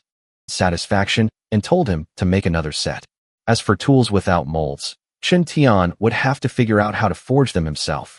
Once the wok had cooled, Chen Feng took Chun Li to the cave entrance and called Chun Mo over as well. "I'm going to teach you a new way to cook." Chen Feng had Chun Li build a small stone stove sized to fit the wok. The small stove was done. Chen Feng set the iron wok on it and poured in oil rendered from fat. Then, an entire slab of dried meat was tossed straight into the wok. Chen Feng asked helplessly, "Didn't you cut this meat up?" Chen Mo looked utterly confused. "What does cut mean?" Helplessly. It seemed they would not be having a hot meal today after all. They would have to wait until tomorrow. His excitement over having iron tools quickly faded when he realized the tribe still lacked a complete set of cooking utensils, so he went to find Chen Tian. Chen Tian asked with a wry smile, "Chief, should I make cooking utensils first or tools?" "And use your judgment. We have enough iron." Then he asked where Chen Shi was. Chun Li said Chen Shi had taken people out hunting, so Chen Feng ordered him to come see him as soon as he returned. After making these arrangements, Chen Feng took a red-hot iron block, stood beside the furnace, raised his hammer, and began forging weapons with his own hands. Noon, a 3-foot-long machete had taken shape. Chen Tian stayed by his side the whole time, committing every step to memory. Chen Feng then sharpened the blade over and over until its edge gleamed with deadly sharpness. Chen Tian could not help asking, "Chief, is this a knife?" Chen Feng did not answer. He simply found a small tree, gripped the blade with both hands, and brought it down hard. The small tree was instantly severed in two, and everyone around them gasped. Chun-Li hurriedly asked, "Chief, will my axe be this sharp too?" Chen Feng smiled. "It should be even sharper than this blade." The broad-bladed axe he had made for Chun-Li weighed 60 pounds. One swing could split a man in half. Up at once, and he chased after Chen Tian, demanding his axe. Chen Tian helplessly said it had not been sharpened yet, and told him to grind it himself. Chun-Li immediately dragged Chen Tian away. Chen Feng, meanwhile, returned to the cave and carefully wrapped his machete in animal hide. Just then, Chun Mo came in to remind him, "Chief, the day of the Thousand Lakes gathering is almost here." Remember it at first. So Chun Mo explained that every year, many tribes gathered at Thousand Lakes to trade goods and let men and women choose mates. After asking about the date, Chen Feng learned that there were 20 days left until the day the twin moons overlapped, while Thousand Lakes was a full 5 days' journey from the tribe. He nodded, already making plans. Building wooden carts had to be moved up the priority list. Late that night, Chen Shi returned and asked what his assignment was. Chen Feng said he had originally planned to go out, but with the Thousand Lakes gathering approaching, there were no other arrangements for now. He reminded him that they had to bring enough warriors to Thousand Lakes, since conflicts often broke out between tribes. Only after Chen Feng pressed for details did he learn that the Xia tribe sent 20 people every year and still returned with 20, but those who truly came back were often only 10 young men and 10 spouses. The 10 warriors who were supposed to travel with them would all be killed on the way back, while the women and boys were often taken by other tribes. It happening last year. The people who escaped back had not seen where the enemy came from. They only knew that once the warriors sensed danger, they told everyone to run for their lives back to the tribe. Chen Feng fell silent. An enemy whose background was unknown was the most dangerous kind. He had Chen Shi summon Chen Tian and ordered him to forge 10 3-foot-long knives by tomorrow, along with 500 arrowheads. He could get the molds directly from Chen Mao. Then he told Chen Mo to weave 5 shields from vines, preparing in advance for the trip to Thousand Lakes. Chen Feng selected 5 12-year-old children and began teaching them carpentry theory. Chen Xing asked what could be used for besides making tables and chairs. Chen Feng told him it could make many things. He could only teach them the basics, and they would have to use their own minds to explore its other uses. Chen Feng began with the purposes and proper use of tools, then emphasized the importance of measurements, teaching for an entire day. Tian reported that the 10 knives were finished, but there were not enough blacksmiths, so the warriors would have to sharpen them themselves. Chen Feng told him to give the knives to Chen Shi. The next day, he led 10 warriors in sharpening them and taught them how to chop, slash, thrust, block, and evade. Since they lacked real combat experience, he had them spar with wooden sticks. For people who had hunted all year long, becoming competent fighters would not take long as they had the time. Chen Feng constantly ran between the blacksmiths, carpenters, and the pottery area where bricks were fired, so busy that his feet barely touched the ground. Once the 5 sets of carpentry tools were finished, he spent another 5 straight days in the carpentry area, personally teaching the children to make simple items like tables and stools. Chen Sheng was the smartest of them all. In just 5 days, he had mastered the fundamentals and could already complete quite a few tasks on his own. Feng appointed him. "From now on, you're the master carpenter. They'll all be under your command." Chen Sheng solemnly accepted. "Don't worry, Chief. I won't let you down." But Chen Feng said calmly, "If someone surpasses you, you won't be the master carpenter anymore. The more capable person will take your place. Understand?" Work. Chen Feng and Chen Sheng finally built the tribe's first 4-wheeled wooden cart. The frame was not too difficult. The hardest part was the 4 wheels. Only after countless failures did Chen Feng finally manage to shape them properly. As Chen Sheng hammered iron nails into the wheels, he said excitedly, "Chief, the wheels are much sturdier with the iron nails in them," and praised him. "Good work. You're also old enough to find a woman now. Come with me to Thousand Lakes in a few days." "Yes, Chief." Chen Sheng was instantly delighted. The 12-year-olds here were already no less capable than the adults Chen Feng remembered. 14 was considered adulthood, and finding a spouse at 12 was a local custom. But that was not what Chen Feng truly cared about. What he valued was population. The primary purpose of this trip to Thousand Lakes was to trade for people. He had prepared them long ago. The tribe had fired large amounts of pottery, including bowls, basins, and water jars that could all be traded. This wooden cart had been made specifically for the trip to Thousand Lakes. If they could find oxen or horses, they could pull it, but after several months, they had not seen even a trace of either. The moment the wooden cart appeared, everyone in the tribe gathered around to look at it, as if it were some kind of monster, and more people came to believe that Chen Feng could do anything. The cart had also learned carpentry, and Chen Feng immediately began teaching them to make water wheels, which were crucial to his future plans. That day, Chen Mo came to ask, "There are 10 days left until the Thousand Lakes gathering. When will we set out, Chief?" "Tomorrow.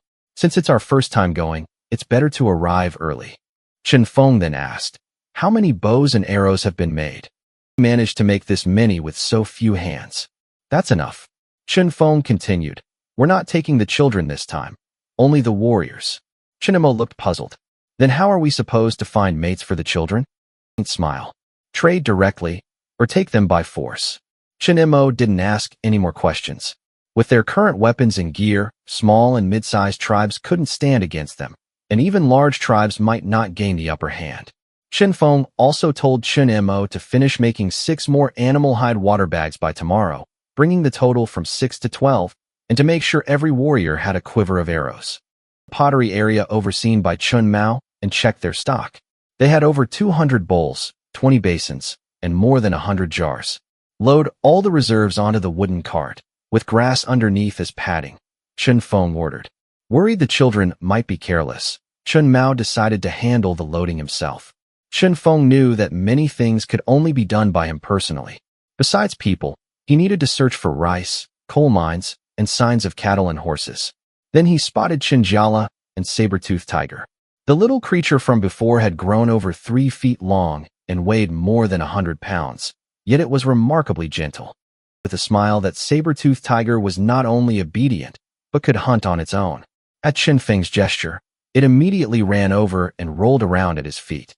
Learning that Chen Mo usually had Chinjiala play with saber-toothed tiger to keep it from causing trouble everywhere, Chen Feng patted it and told them to go on playing. Early the next morning, Chen Feng and Chen Li stood by the small river with 10 warriors, beside a wooden cart loaded with supplies. He wanted to go with them, and Chen Feng had originally considered it, but he ultimately left him behind in the tribe, believing he would be more useful there. Before leaving, Chen Feng told Chen Shi, "The tribe is in your hands. I'm taking most of the warriors with me, so don't go out hunting. Catch more fish and take good care of everyone." Then he added, "Take more people to cut down trees. The more, the better. They'll be of great use when I return." Chen Shi solemnly nodded in agreement. Chen Li had been to Thousand Lakes before, so he was responsible for leading the way. Chen Feng sat on the wooden cart, which carried 500 pounds of dried saber-toothed tiger meat and fish, along with a large number of pottery items. Warriors carried a bow, a blade, and 20 arrows. Chun Li carried a felling axe, a bow and arrows, and 50 arrows.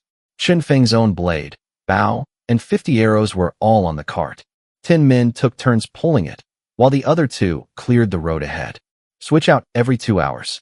No slacking off," Chen Feng ordered, and everyone answered in unison, "Don't worry, Chief." They set out north, toward the Iron Mountain. They followed the river the whole way, and whenever the path became difficult, they worked together to carry the cart across. Hunted squirrels, pheasants, and rabbits, tossing them all onto the cart as provisions for the journey. When they reached a stretch of riverbank, Chun Li suddenly reported, "Chief, there are people ahead. They seem to be from another tribe, on the other side of the river." Chen Feng had planned to ignore them, since the river separated them and the other side couldn't cross over. But Chun Li added, "There are a lot of women over there." Chen Feng immediately climbed onto the wooden cart and looked over. Sure enough, there were quite a few women across the river, but only 5 or 6 men. More was that those people were wearing cloth clothes. Chen Feng frowned and murmured, "Something's not right. Could there be civilization here?" Chun Li asked curiously, "What's civilization?" Chen Feng couldn't be bothered to explain. He simply watched the people across the river, growing more cautious by the moment. He wanted to cross over and investigate. He didn't just want information. Even trading for some hemp cloth would make it worthwhile. Just then, Chun Li pointed across the river. "Chief, look behind them. That looks like a wolf pack." Chen Feng looked up and immediately recognized the Wolf King. It was the very one that had attacked saber-toothed tiger before winter. Grown from 8 wolves to 15, and the people across the river were likely in danger. Chun-Li asked whether they should help. Chen Feng nodded. We definitely have to help. First, find a shallow place to cross. Chun-Li remembered passing a shallow ford where they could see the riverbed. Chen Feng immediately told him to take 5 men and head back to find it. Meanwhile, the Rong tribe across the river had already been driven into a desperate situation. Their chief, Mu Ying, shouted urgently. Everyone, climb the trees. Hurry! To escape in time, and were instantly pounced on by the wolves. Someone cried out in terror that people had already been bitten to death. The woman worried about Mai, who had been left below, but Mu Ying shouted, Forget about Mai for now. Everyone stay in the trees. Captain Hahu made sure everyone remaining had climbed into the trees. Mu Ying looked across the river and saw that the group of more than 10 people there had dwindled to only 5. She could not help wondering whether those people had also been attacked by the wolves. But right now, she had no time to worry about anyone else. 6 others followed Chun-Li for half an hour, yet they still could not find the shallows. Chen Feng grew anxious. Did you remember wrong? Chun-Li insisted it was just ahead, so Chen Feng could only keep moving. He was desperate to cross the river, not only to save people, but also because he feared the wolves would kill everyone and Mai's trail would be lost. After another half hour, the 7 of them finally found a shallow stretch of river. Chun-Li pointed at the water. Chief, it's here. Chen Feng did not hesitate any longer and gave the order. Move out. Cross the river. The Yurong tribe thought they were safe for the moment. But the wolves began climbing over one another and viciously gnawing at the trunks. In just 1 hour, 2 more people died. Someone asked in a trembling voice. Chief, are we really going to die here? Mu Ying could only reassure them that the wolves might leave once they could no longer reach anyone, though she herself had no confidence at all. The wolves devour their companions' bodies. Some shut their eyes, some turned away, and some screamed in terror. Mu Ying barked, All of you shut up. Hahu quietly asked to lead several warriors away to lure off the wolves so the others could escape. But Mu Ying refused. Unless it comes down to the last resort, no one is allowed to die. She told everyone to stab the wolves below with sharpened wooden stakes and not let them climb up. But even when wounded, the wolves showed no sign of retreating. They stared relentlessly at the prey in the trees. With one howl, the pack attacked even more frantically. All Mu Ying felt was despair. But she could not die. She still had a daughter to care for. With that thought, Mu Ying gritted her teeth and shouted, Get ready. Even if we die, we'll kill these wolves. Suddenly, a little girl cried out. The tree she was in was about to be clawed apart by the wolves. Mu Ying hurriedly told them to jump to her tree. But before the girl could jump, the trunk crashed down. The wolves immediately charged at the girls, who closed their eyes in despair. An arrow flew past the girls and pierced straight through a wolf's head. The wolf let out 2 cries, then collapsed and lay still. Mu Ying could not believe someone had killed a wolf from such a distance. Following the shouts, she saw 7 men working in pairs, repeatedly drawing their bows and firing arrows. She did not understand those weapons, but she knew they were incredibly powerful. Seeing one of its pack killed, the Wolf King howled in rage, and the wolves immediately abandoned the people in the trees and turned on Chen Feng. Chun-Li shouted that the wolves were coming. Chen Feng immediately ordered, Raise your shields. Pair up. Draw your blades. Shield himself. He quickly climbed a tree and provided support from afar with his bow.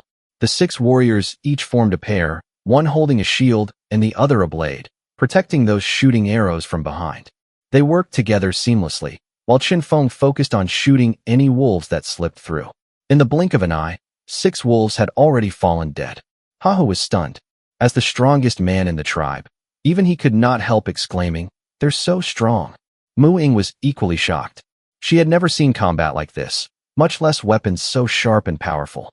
Called again, and the pack stopped attacking. It stared fixedly at Chen Feng in the tree, clearly recognizing this old adversary. Chen Feng drew his bow in warning. Leave now or die. Then he fired an arrow into the ground in front of the Wolf King. The Wolf King snarled viciously but did not charge again. In the end, it led the remaining wolves away. Asked Mu Ying if they knew each other. Mu Ying shook her head. I'm not sure. They probably got the better of it before. Once the wolves retreated, Chen Feng and the others immediately began clearing the battlefield, skillfully using daggers to skin the wolves. Chen Feng had specially asked Chen Tian to forge these daggers. Whether they were processing prey or fighting at close quarters, they were indispensable. Closer, she discovered that aside from Chen Feng and Chun Li, everyone else was skillfully dealing with the wolf carcasses. She gestured her thanks. Thank you for saving us. I'm Mu Ying, chief of the Yurong tribe. Chen Feng gestured back. Xia tribe. Chief Chen Feng. That all the wolf pelts had been processed. Chen Feng nodded to show that he understood. Mu Ying pointed at the wolf meat somewhat shyly. Chen Feng understood what she meant and asked how many people were left in her tribe. There had originally been 30 people traveling with Mu Ying. Four had died, leaving only 27 now. Women behind her. Chen Feng directly instructed Chun Li to leave 3 wolves for the Yurong tribe. Mu Ying had thought they would be lucky to get even 1 wolf. She never expected Chen Feng to be so generous, and quickly gestured her thanks. But Chen Feng said there was no need to thank him, since they could not finish it all anyway. Then he noticed the hemp clothing Mu Ying and the others were wearing. When he learned they had made the hemp clothes themselves, Chen Feng immediately became interested and asked whether he could trade for some. Mu Ying indicated that they needed salt and men. Chen Feng shook his head helplessly. He had neither.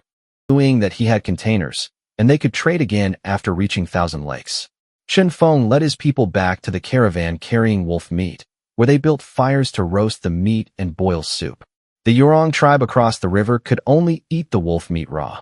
Mu Ying watched the fire on Chen Feng's side, her eyes full of envy. Seeing this, Chen Feng had Chun Li toss a torch over to them. Mu Ying immediately understood what he meant. She picked up the torch, gathered some firewood, started a fire, and gave Chen Feng a deep bow. Chen Feng waved it off, then asked Chen Li about Thousand Lakes and the chief of the Yurong tribe. And once the year before last, but did not know whether he would still remember him. As for what could be traded at Thousand Lakes, he could not say. Chen Feng looked at the people across the river, growing more wary. He had no idea how many groups like the Yurong tribe were out there. If they ran into a fierce large tribe, their numbers alone might make them hard to handle. Everyone was exhausted, so they rested where they were. They took turns standing guard that night, each person keeping watch for 2 hours. The night passed without incident, but when they woke the next day, the Yurong tribe had all crossed the river. Mu Ying said she had thought it over all night and felt safer following Chen Feng's group. Chen Feng said nothing more, only telling her that since they had come, they could travel together. Continued toward Thousand Lakes. Chen Feng rode in the handcart, occasionally picking medicinal herbs he recognized along the roadside. The Yurong tribe did not understand what he was doing and assumed the young chief simply liked playing with grass. Haho asked Mu Ying again why they did not just give Chen Feng some hemp cloth. Mu Ying said they had come all this way to trade for salt. If they gave away the hemp cloth, the tribe would have nothing left to trade for salt. They could bring hemp cloth as a gift to the Xia tribe after returning home. Or mountain. Chen Feng spotted more than a dozen people in the distance smashing or with stone axes. Their leader was none other than Goa. When Goa saw Chen Feng, he called out, "Chief Xia," from far away. It turned out the chief of the Red Mountain tribe had already gone to Thousand Lakes. Goa and the others had been left behind to mine stone, hoping to trade iron or for meat and pottery from the Xia tribe. Chen Feng nodded and continued on his way. After passing through the iron or mountains, they still faced an endless range ahead. Chun Li said that in another 2 days, they would be out of the mountains. And rodents in the mountains, so at night they lit numerous campfires to guard against venomous snakes, wolves, tigers, leopards, and other unknown dangers. By the fire, Chen Feng drank dried fish soup and ate roasted meat. Traveling with them, Mu Ying tasted hot soup for the first time and could not stop praising it. She took a liking to the ceramic pot used for soup and the handcart. Chen Feng said the cart was not up for trade, but the ceramic pot was. Mu Ying offered 10 bolts of hemp cloth for 1 ceramic pot, and Chen Feng agreed immediately. To him, a ceramic pot was just baked clay, so it was no loss at all. 2 days later, the group followed the river out of the mountains. They encountered the occasional venomous snake along the way, which they caught and boiled into snake soup. Thousand Lakes lay beyond the forest. Chen Feng told everyone to rest for a while so they could reach their destination by nightfall. But just then, a commotion suddenly broke out among the Yurong tribe. Chen Feng turned and saw Mu Ying sitting on the ground, clutching her leg. A snake beside her had already been crushed to death with a rock, while 2 clear fang marks stood out on her lower leg. Over, grabbed Mu Ying's leg, told her not to move, and lowered his head to suck out the snake venom. Everyone around them was stunned. Even the Xia tribe warriors did not understand what he was doing, only thinking that Chen Feng was kissing Mu Ying's leg. Mu Ying was in her 30s and had already been with 2 men, but Chen Feng was the first man ever to kiss her leg so directly. Poisoned blood from Mu Ying. Chen Feng searched the cart for the herbs he had gathered. He first applied disinfected herbs to the wound, then carefully wrapped it with hemp cloth. Watching him, Mu Ying could not help asking, "Do you know magic?" It was the first time Chen Feng had heard the word, and he asked in confusion, "What is magic?" Mu Ying explained with gestures that the ability to save people or communicate with animals was called magic. Ted, saying this was just common sense for saving lives. He couldn't solve problems that were too difficult. He could treat fevers, coughs, colds, superficial wounds, and dislocated joints, but he knew very few medicinal herbs. But Mu Ying didn't believe him at all. People who knew witchcraft were often abducted by other tribes and forced to serve them. For now, Chen Feng knew nothing about these dangers. He had Mu Ying sit on the cart so they wouldn't be delayed on the road. Finally reached Thousand Lakes. Many tribes had already set up camp along the shore, and some had even laid out goods for trade. Chen Feng's cart was especially eye-catching. People from every tribe gathered around, pointing at it, and some even wanted to touch the material. Chen Feng immediately told Chen Li to inform the tribe. Outsiders were not allowed near the cart, and anyone who tried to force their way in would be killed. Explained that killing was forbidden at Thousand Lakes. If anyone died, the entire tribe would be driven out. Chen Feng changed his mind, then beat them up.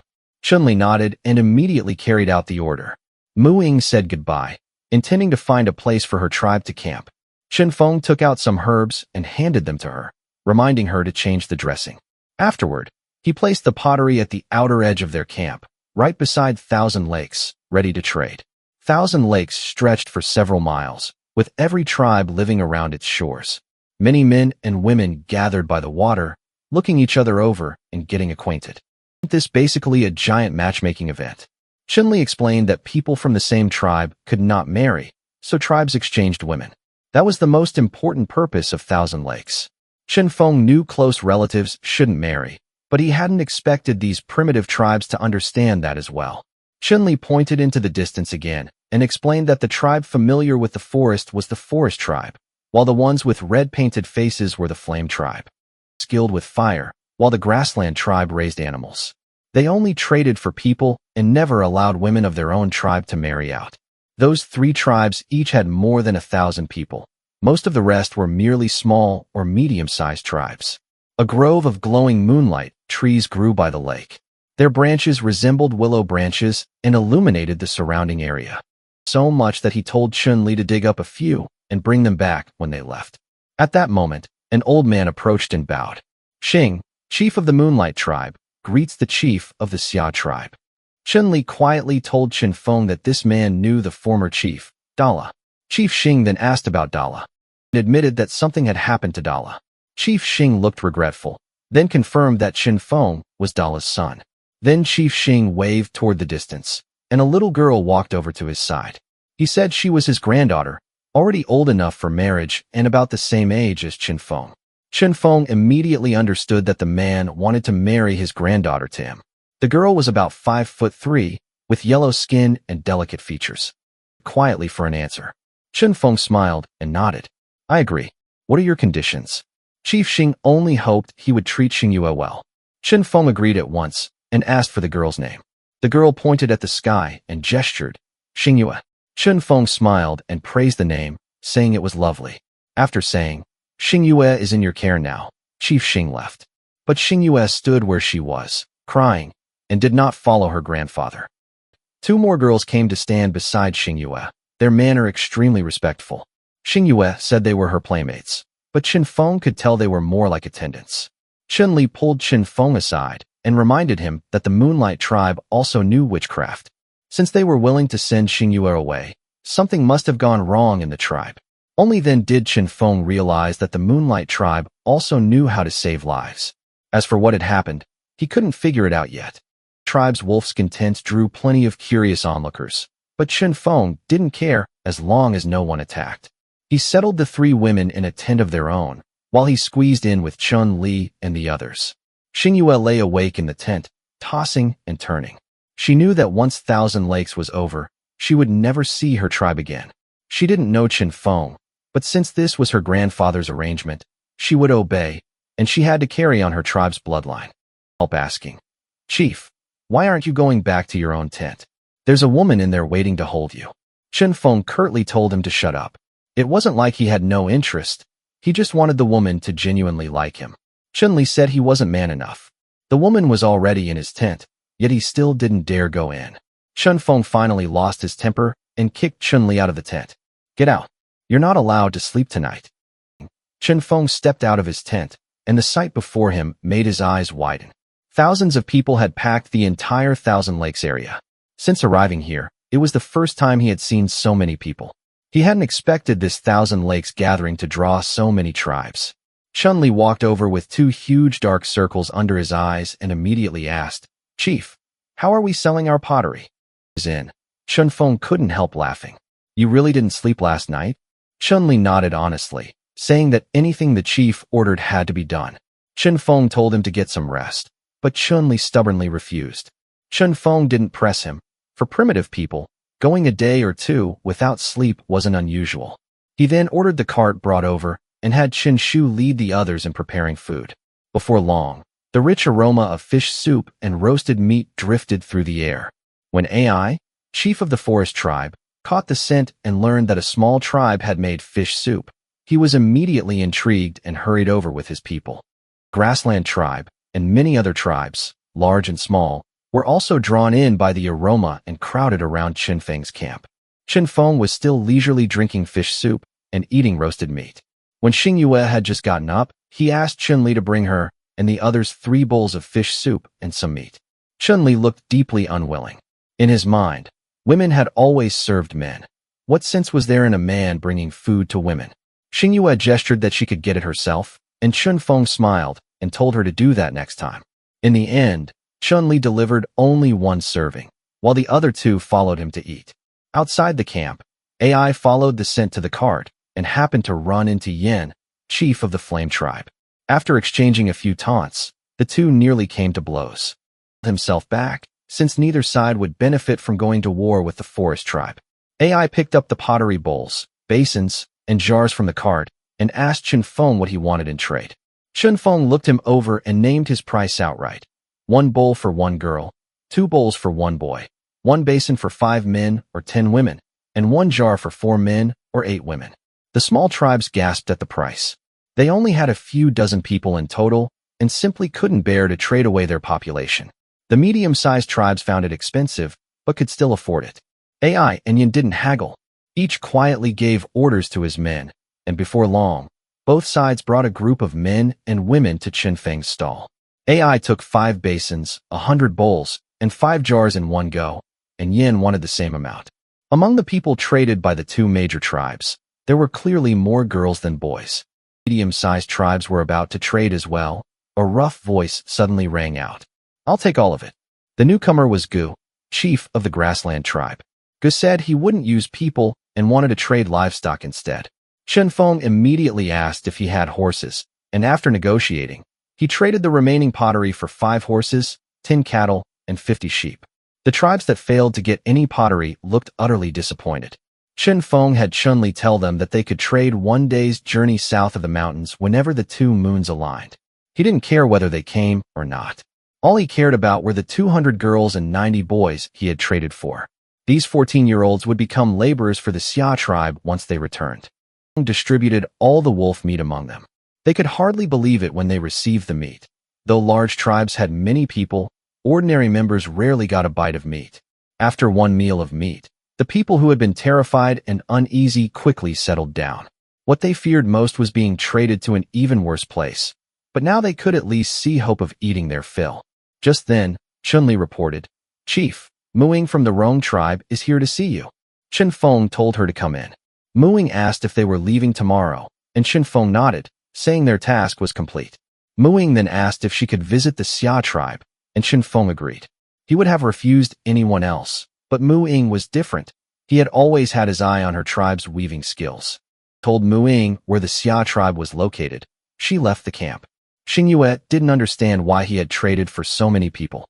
Chen Feng gestured to tell her that the tribe needed more people to work. Xingyue didn't ask any more questions. Chen Feng asked if she wanted to say goodbye to her family, but she shook her head, clearly looking a little downcast. Chen Feng didn't press further. Everyone had secrets they didn't want to talk about. Meanwhile, the Flame Tribe was discussing the matter as well. Lai, the captain, suggested ambushing and killing the small tribe along the way, then taking all their people and carts. But Chief Yin firmly opposed it. Yin said the Xia tribe seemed far too extraordinary, especially the weapons in their hands. Though he had never seen them used, they still made him uneasy. It wasn't just the Flame Tribe. All three major tribes chose to wait and see. But many small and medium-sized tribes quietly joined forces. Their targets were the people Chen Feng was taking away and the carts full of supplies. That night, several hundred people quietly left the area around Thousand Lakes. Also sent people to follow them, wanting to see for themselves just how strong the Xia tribe really was. Xingyue's grandfather secretly sent someone with the news. After hearing the report, Chen Feng sneered. Some tribes actually dare to rob us. He then had Chun-Li send people to track them down and find out where they planned to ambush them. Xingyue entered the tent and warned Chen Feng that it was dangerous outside. But Chen Feng reassured her that those people were nothing but a bunch of clowns. Then he had Xingyue sit down and began teaching her the language of the Xia tribe. The two slowly communicated, gesturing as they went. Chun-Li returned with news. The enemy had more than 300 men and was preparing to strike at the mountain pass. Chen Feng immediately decided to head home. He had planned to keep exploring Thousand Lakes, but he found quite a few good things instead: honey, fruit, medicinal herbs, ivory, and even a small amount of rice. Thousand Lakes had abundant salt mines, so Chen Feng simply traded a few basins for an entire cartload of salt. If they had fewer basins, they could just make a few more pots. By the time they reached the mountain pass, it was already evening.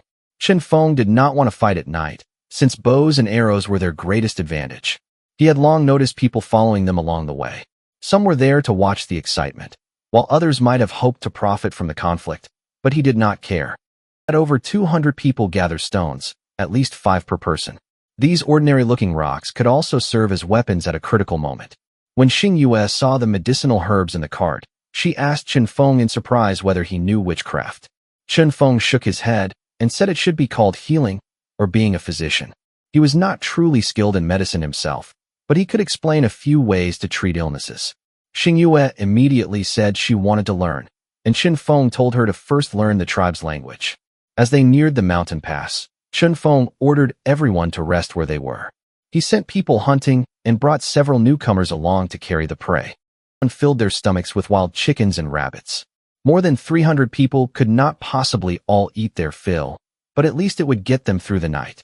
After dinner, Chen Feng summoned Chun-Li and quietly set off with 5 warriors. Chun-Li asked, "Chief, are we going to launch a sneak attack?" Chen Feng smiled, surprised that he even understood the idea of a sneak attack. Chun-Li scratched his head and said Chun Jiala had taught him about it from the writing in the cave. The group crept to the mountain pass, where campfires dotted the ground in the distance. The ambushers were resting around the fires, but Chen Feng did not make a move right away. The latter half of the night, when the fires had nearly died out and everyone had fallen asleep, that Chen Feng woke the others and ordered them to take out their daggers and crawl forward. Don't make a sound when you strike. They silently approached the sleeping enemies, raising their blades and cutting them down one by one. Chen Feng stayed hidden in the rear, bow in hand as he watched the surroundings for any unexpected danger. Half an hour later, he quietly ordered a retreat. Once they had withdrawn to a safe distance, Chen-Li excitedly reported that he had killed 10 men, while the others had each taken out 7 or 8. Praised them. Even if the night raid did not scare the enemy to death, it was enough to reduce both their numbers and their morale. When he returned to camp, Xingyue was waiting outside the tent. Chen Feng asked why she was still awake, and Xingyue gestured, "Worried about you." Chen Feng patted her head and told her to go back to sleep, saying everything was fine now. But Xingyue suddenly grabbed his hand, going into her tent, where her 2 companions were already asleep. Xingyue gestured that the 2 of them should sleep together. Chen Feng had wanted to refuse, but after being up and about all night, he was simply too exhausted. In the end, he lay down, and before long, he fell fast asleep. Xingyue lay beside Chen Feng, but she did not sleep a wink all night. A stranger to Chen Feng, but to Xingyue, he had become the person she would rely on for the rest of her life. She could not say whether her grandfather's arrangement was right or wrong. All she could do was gaze at Chen Feng and pray softly. "Grandpa, I hope you were right." Feng opened his eyes and found Xingyue asleep on top of him. He gently moved Xingyue aside, got up, and walked out of the tent. He had never taken off his clothes, so there was naturally no need to get dressed. Chun-Li had already gathered everyone, and the group was ready to depart at any moment. Morning light fell across Chen Feng's face as he gazed at the rising sun, his expression calm. The tent and gestured. "Are we leaving?" Chen Feng nodded and arranged for her to ride in the cart, while her two companions began packing up the tent. Chun-Li walked over and called out, "Chief." Chen Feng understood. It was time to move out. Including Chen Feng and Chun-Li, the group had 12 warriors in all, along with nearly 300 newly joined people. Chen Feng was not afraid in the slightest. The other side might have more people, but they did not have any decent weapons. Their bows and arrows well, this battle would be a one-sided slaughter. Meanwhile, outside the mountain pass, Tuo, the chief of the Linxing tribe, wore a grim expression. The night before, they had lost dozens of men for no apparent reason, without even catching a glimpse of the killers. It was a wolf pack, but Tuo shut down their speculation and ordered them to ambush the Xia tribe first. Most of those present were from small tribes, and facing Tuo of a mid-sized tribe, everyone immediately fell silent. Soon, a scout came running over to report. "Chief, they're here." Tuo immediately roared. "Everyone, gather up. Prepare to ambush them." Chen Feng reached the mouth of the mountains, but did not advance recklessly. Ambush on either side, yet his opponents simply came marching out in a massive swarm. Hundreds of people gripped polished stones in their hands, glaring fiercely at the Xia tribe. Chen Feng could not help but smile. A head-on fight was exactly what he wanted. "Archers, get ready. Once the enemy is within 100 paces, fire at will." Then he gestured to the people behind him. "When they get within 30 paces, throw all your stones, then fall back 100 paces." Cries drew closer and closer as Chun-Li continuously called out the distance. The moment they entered the 100-pace range, Chen Feng shouted sharply, "Fire!" 11 arrows sliced through the air, and 11 men on the other side immediately fell. But the enemy did not realize the danger at all. They kept charging forward blindly as arrows continued harvesting lives. 70 paces, 60 paces, 50 paces. The enemy rushed ever closer, and more of them fell. Paces remained between them. Chen Feng suddenly shouted, "Throw!" Nearly 300 people hurled their stones at once, raining down densely upon the enemy ranks. In just 5 seconds, 5 waves of stones came crashing down, and anguished screams instantly filled the front line as everyone threw their stones and retreated at once. Chen Feng gripped his long saber tightly and charged straight in with 11 warriors. Crashed repeatedly against stone. Chen Feng fixed his eyes on one man's neck and brought his saber down, sending blood spurting out. The 12 men, covered head to toe in blood, rampaged through the enemy ranks. Of the more than 200 men, only dozens remained. Tuo felt chills run through his body and trembled as he said, "Are they demons?" One of his men reminded him that Chen Feng and the others might soon run out of strength. As if clutching at a lifeline, Tuo roared for the remaining men to keep charging. They had already been scared out of their wits. Facing 12 blood-soaked men wielding sabers, they could not summon any courage at all. Chen Feng chopped off one man's arm, planted a foot on his head, and shouted, "Get down, and you won't be killed." Although no one fully understood him, many had already dropped their stones and obediently lay flat on the ground. Others no longer slaughtered those who lay down. Only those who still dared stand and resist were mercilessly cut down. Looking at his dead and wounded tribesmen and his surrendered allies, Tuo howled in despair. "It's over. It's all over." His men dragged him away to escape. Only then did Tuo snap out of it and flee frantically toward his tribe. Small tribes had either died in battle or surrendered, with no will to resist left. News that 12 men had crushed 300 spread swiftly throughout Thousand Lakes. The tribes that had originally harbored ill intentions were all intimidated by the Xia tribe's ferocity. After hearing his tribesmen's report, Yin rose to his feet in shock. When he learned that the Xia tribe possessed weapons that could shoot from afar and long sabers capable of severing arms and heads, he immediately gave the order, never provoke the Xia tribe again. Head through every tribe, even reaching the tribes of the grasslands. The old man who had sent Xingyue away smiled with relief when he heard the news, glad that his granddaughter had joined such a powerful tribe. In the Yurong tribe, Hahu, who had witnessed the battle himself, still looked shaken. The Xia tribe is too strong. Killing people is like chopping vegetables to them. Muing said, as long as we don't provoke them, there won't be any trouble. People who had just joined the Xia tribe looked at the corpses scattered everywhere. Instead of being afraid, they were immensely excited. They knew that they had finally joined a powerful tribe capable of protecting them. Chen Feng gestured for them to strip the enemy of their animal hides and take whatever they wanted. They immediately rushed onto the battlefield, looting the spoils like a pack of bandits. Chun Li and the others dragged their exhausted bodies along. Some had been hit by rocks, and others had dislocated arms, but most suffered only minor injuries. Xingyue treated them with medicinal herbs, while her two female companions assisted nearby. The method was simple. She crushed the herbs with a rock and gently applied them to wounds and aching spots.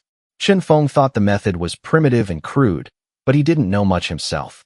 Fortunately, the herbs Xingyue used were the right ones. At that moment, Chun-Li came to report. Chief, what should we do with those who surrendered? Chen Feng asked how many there were. Chun-Li replied that there were 40 in total, while the rest, who were severely wounded, had already been killed. He ordered calmly. Keep them all under guard. Anyone who tries to run, kill them on the spot. On the battlefield, people fought to strip the burlap clothes off the corpses, making Chen Feng realize how urgently the tribe needed cloth. On the way back, Chun Li and the others had to escort the prisoners while also going out to hunt for food, leaving them nearly exhausted. Fortunately, nothing else went wrong. After 10 grueling days of travel, they finally returned to the Xia tribe. The tribe members were stunned to see so many new people all at once. After Chun Li explained the situation, Chen Shi immediately began taking in the newcomers. Arose.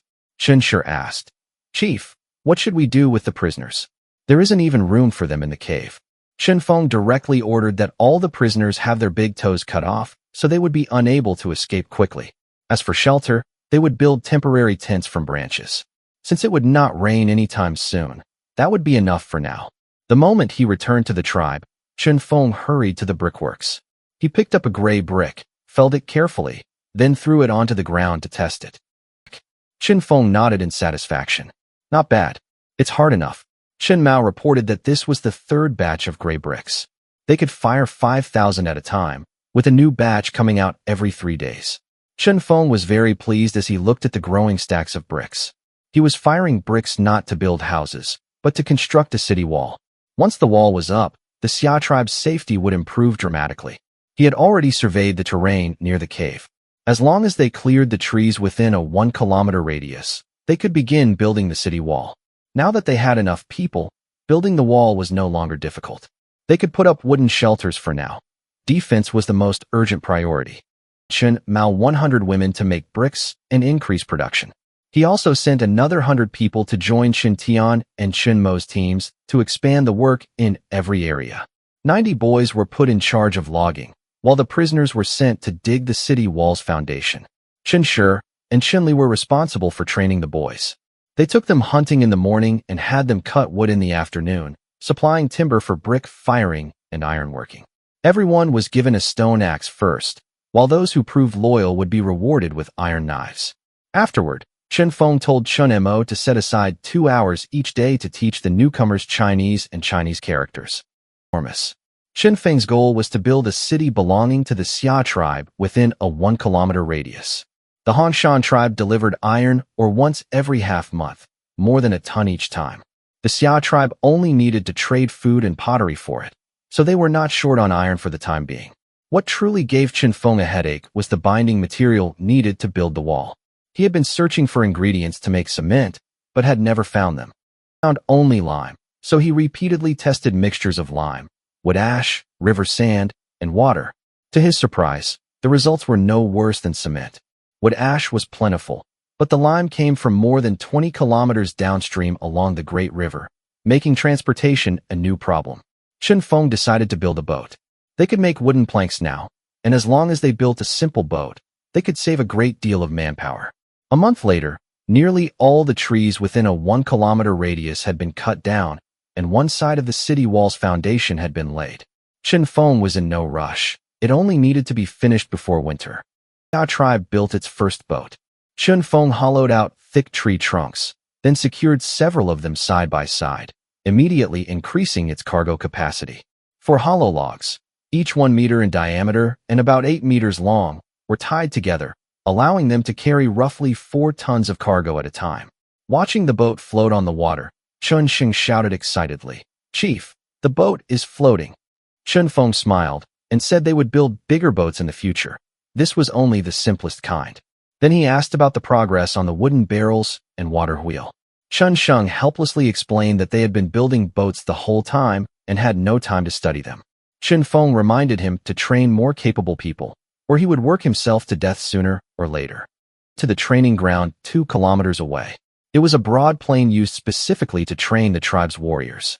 Chen Shi reported that everyone trained every day according to the chief's methods and could now obey commands without hesitation. Obstacle courses and physical conditioning had also begun long ago. Chen Feng stressed that training, hunting, logging, and learning Chinese characters were all essential. But Chen Shi reminded him that the tribe did not need every man to become a warrior. The other jobs needed people too.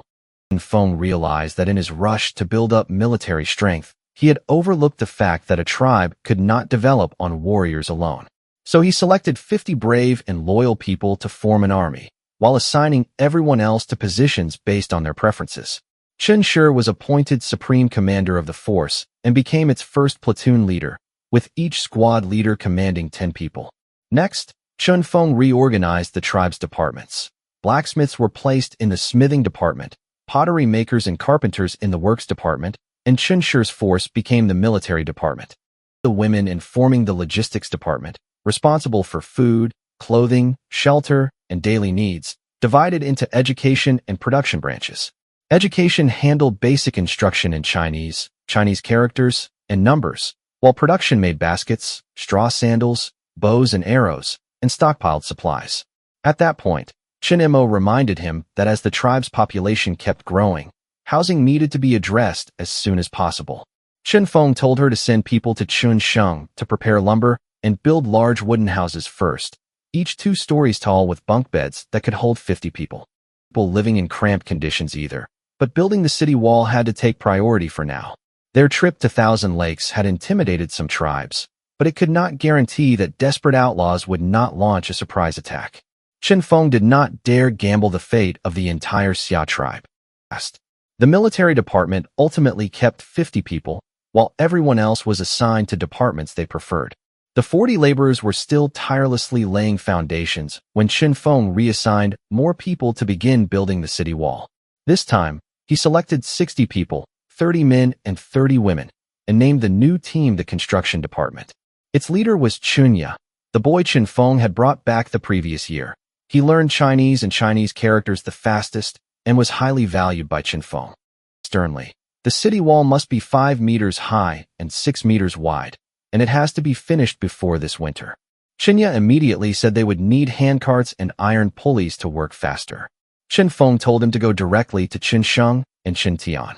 Chunya solemnly promised to complete the task as quickly as possible. Chen Feng then carefully explained everything he knew about building city walls and why they were so important. Once he understood that the wall was vital to the tribe's safety, Chunya worked even harder. But even with the entire tribe put to work, they still did not have enough hands. The busiest of all, wherever help was needed, they rushed there, with barely a moment to rest. After being gone for a full 3 months, Shang Lu finally returned to the tribe with Chun Hu and Chen Lang. All 3 had lost a great deal of weight, yet their bodies were tougher, and they bore new scars. The moment they saw their fellow tribespeople, they nearly burst into tears. All 4 shouted together, "Chief!" Chen Feng smiled and said, "You've worked hard." He reported that they had traded pottery for 300 people and taken in many wildlings along the way, bringing the total to over 400. Chen Feng immediately asked where they were. Shang Lu said they had all been settled by the river, since suddenly bringing so many people into the tribe might cause panic. When he arrived at the riverbank, Chen Feng saw a mixed crowd of men, women, children, and elderly people. Some lay on the ground, some sat, and several were visibly disabled. The crowd was divided into two groups.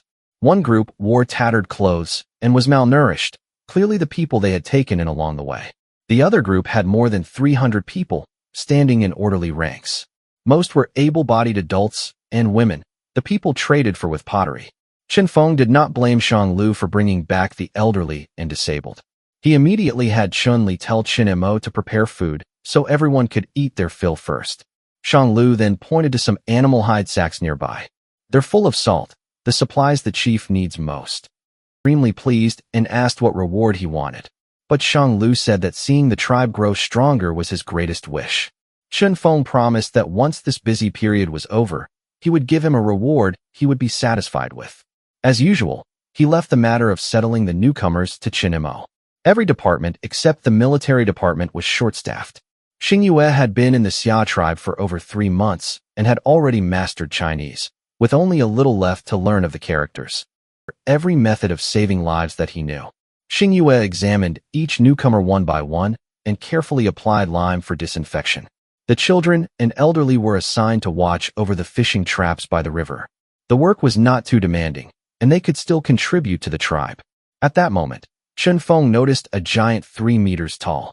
The wooden club in his hand looked like a tree, and Shang Lu said he came from the giant tribe. But his tribe had been slaughtered, leaving him as the sole survivor. When Chen Feng asked why, Shang Lu helplessly said the man refused to talk about it. The giant walked over and gestured as he asked, "Are you going to drive me away?" It turned out he ate too much and was often unwelcome. "I'll make sure you're fed, but from now on, you can only listen to me." The giant's eyes immediately lit up.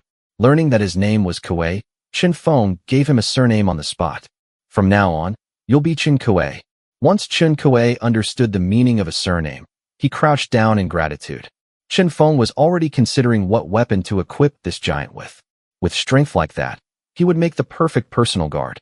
Chen Kuei said he could eat 20 jin of meat in one meal and carry a century-old tree.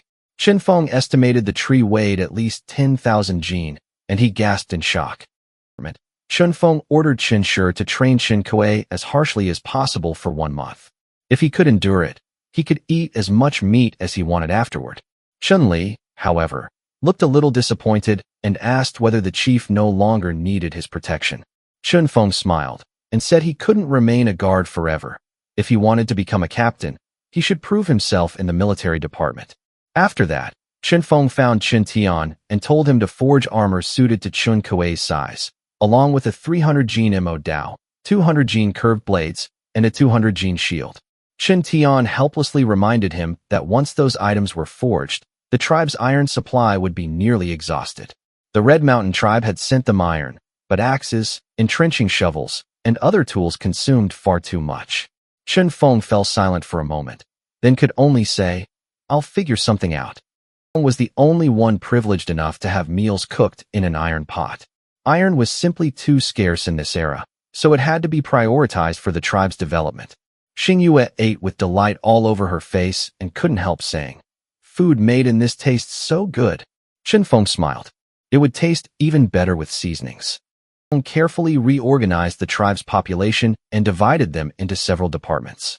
Chen Tian took charge of the blacksmithing department, where 20 people specialized in making weapons and tools. Chen Sheng led 30 people in the carpentry department, while Chen Mo commanded 100 people in logistics. The construction department was placed under Chen Ye's command, with a full 300 people, making it the most important department at the moment. 90 people under him in the logging department, while Chen Mao had 150 in the engineering department. Chen Shi commanded 60 people in the military department, while the commerce department, led by Shang Lu, had only 4 people for now. Chen Shu led 40 people in transportation, while Xing Yue and 2 others were responsible for medical care. The slave department was put under Chen Yu's supervision and also had 40 people. Chen Feng assigned everyone to departments according to their abilities, doing his best to make every person useful. The construction department had the most people, yet it still had to build houses and city walls, leaving manpower stretched thin. To ensure a steady supply of iron, ore, and limestone, he specifically established a transportation department. In the blink of an eye, 3 months of spring had passed, and Chen Feng decided to head out and explore. Ice and coal mines were even more crucial to the tribe's next stage of development. Just then, Chen Tian came to report. "Chief, the iron armor and weapons are finished." Chen Feng immediately summoned Chen Kuei and had him try them on, so any uncomfortable parts could still be adjusted. After a month of training, Chen Kuei had been completely transformed, and his strength had reached around 20,000 jin. He put on the iron armor, picked up the shield, strapped 2 curved blades to his back, and held the Mo Dao in his hand, overflowing with excitement. "This gear," Chen Kuei said with a wide grin. Chen Feng nodded, then had Chen Mo bring out a massive bow custom-made for Chen Kuei. The bow was a full 2 meters long, and its arrows measured 1.5 meters. He looked like a walking ballista. A few times, and said with a smile, "I can pull this 50 times. But Chen Feng said, "It doesn't matter how many times you can draw it. I only prepared 20 arrows for you." It wasn't that he was reluctant to give him arrows. Chen Kuei already carried so much equipment that he was armed to the teeth. The tribe's livestock was put to use as well, with oxen fitted with nose rings to haul bricks and construction materials. The sheep, while all the horses were handed over to Chen Shi so the military department could learn to ride. Chen Feng also made the 3 essential pieces of riding gear, and with ox carts, the speed of building the city doubled. Food was no longer much of a problem for the Xia tribe. Everything within 100 li was their hunting ground. With superior equipment, they could chase down wild boars and kill them, and even take wolf packs head-on. Worshipped Chen Feng because of this, and even the newcomers were willing to follow his orders. Because here, they could at least eat their fill and no longer had to fear becoming emergency rations. But there would come a day when all the beasts were hunted out, so finding seeds had become urgent. "Chief, everyone has assembled." Chen Shi came to report. Feng climbed the city wall to rally the people. Chen Shi was the first to shout, "Chief," and everyone immediately echoed him, their voices resounding throughout the tribe. Chen Feng raised a hand for silence and said, "My people, greetings." Everyone replied in unison, "Greetings, Chief." That from the day they arrived at the Xia tribe, they had become his people and his family. He promised that from now on, they would have enough to eat and homes to live in, no longer exposed to the elements or abandoned. The men would become the bravest warriors, and the women would become the happiest people. Finally, he said, "The Xia tribe's wonderful future will be created by your own hands." Cheers instantly erupted beneath the city wall, and everyone was fired up by his words. Behind Chen Feng and softly asked whether he was really leaving. Chen Feng nodded. "There are some things I have to handle in person. I'm leaving tomorrow." After a moment of silence, Xing Yue quietly said, "Come find me tonight, okay?" After agreeing, Chen Feng went around the tribe to inspect it. 4 2-story wooden houses had already been built, enough to house 400 people. The city wall, he instructed Chen Shi to dig a trench 5 meters deep and 5 meters wide. He also told Chen Shi that after he left, the entire tribe would be Chen Shi's responsibility. Chen Shi reminded him that if he had no leads on what he was looking for, he could ask Shang Lu, who had not left yet. Chen Feng immediately told him to notify all department heads that there would be a meeting that night. Chen Kuei went to the military camp, where Chun Li and Chun Yi were leading everyone through intense training. When Chun Li learned that Chen Feng was leaving the next day, he immediately asked to come along, but Chen Feng refused. "Your most important duty is to protect the tribe." That was all Chen Feng said. Thinking of his wife and children here, Chun Li stopped insisting. He visited every department. Everyone was working in an orderly fashion, and not a single person was slacking off. He was deeply gratified. In this age when people could barely fill their stomachs, with food and a safe place to live, everyone was willing to give everything they had for the prosperity of the Xia tribe. Set that evening, Chen Shi brought a group of key members to the cave. Seeing the sincere smiles on everyone's faces, Chen Feng felt more at ease. "All right, everyone, have a seat on the ground," Chen Feng said with a smile. Everyone sat down on the ground, all eyes fixed on him as they waited for him to speak. Chen Feng slowly said, "You all know I'm going away, and you're all worried about me, but I have to make this trip. I need to find crops that will ensure everyone can always eat their fill." Word crops, but they had never actually seen any. Chen Feng then began assigning work for after his departure. The 3 most important tasks this year were repairing the city wall, digging a moat, and building homes inside the city. All future work had to revolve around these three tasks. The carpenters, logistics, lumber, public works, and transportation departments had to cooperate fully and strive to complete all construction this year. The heads of several departments immediately stood and promised, "Chief, we'll get it done." Chen Feng told the construction department to select its most skilled workers and first build a model house using the methods he had taught them. Once it was suitable, they could reproduce it on a large scale. Accepted the order. Chen Feng then looked at Chun Mao and told him to speed up brick production, expand when necessary, and arrange the work for all 100-plus people under him. Next, Chen Feng gave Chun Shi special instructions.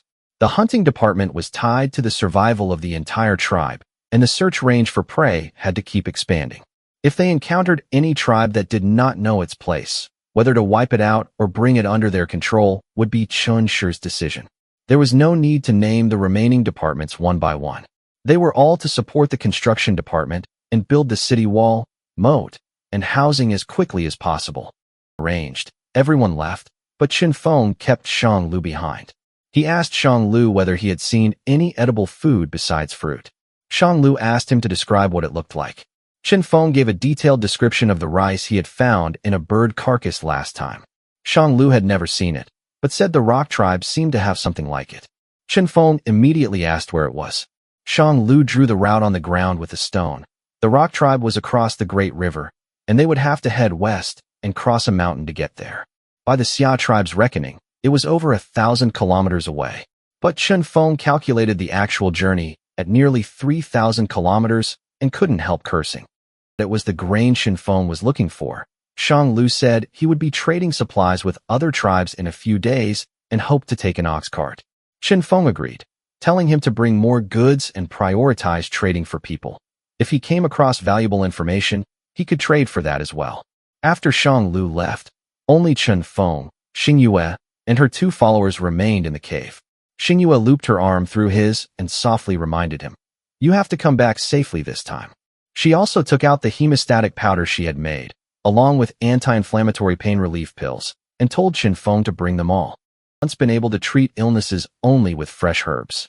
It was Chen Feng who told her herbs could be preserved and made into medicine, giving her these new ideas.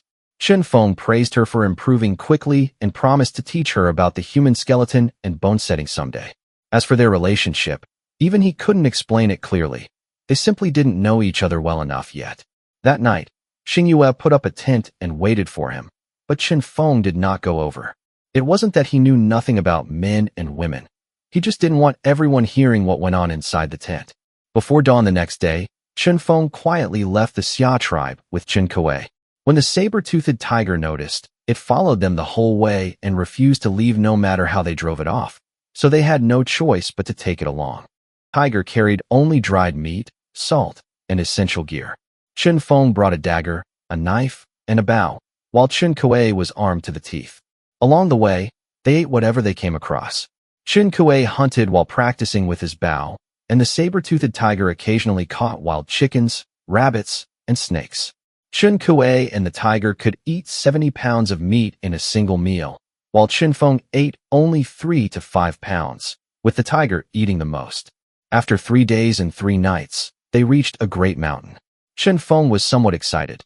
This was the coal mountain Shang Lu had mentioned, though it was sadly too far from the tribe. After crossing the mountain, they came upon a small river, and Chen Kuei suddenly warned, "Chief, there are people ahead." The saber-toothed tiger also growled low in one direction. More than a dozen people stood in the distance, watching them warily. Chen Feng figured there must be a tribe nearby, so he approached with Chen Kuei. When they were about 5 or 6 yards away, the other side threw a stone at them, clearly as a warning. He immediately gestured that they were only passing through and would leave soon. Once the others understood, they made way for them. But when they saw the saber-toothed tiger, those people still instinctively stepped back a few paces. The 2 men and the tiger passed through the crowd and continued west. 5 days later, they came upon an even larger mountain. After crossing it and walking for another day, a 3rd mountain appeared ahead. This mountain was the key to crossing the Great River. 4 days later, Chen Feng and his companions finally reached its base. Looking up at the towering mountain, Chen Kuei said, "Chief, once we cross this mountain, We'll reach the other side of the great river.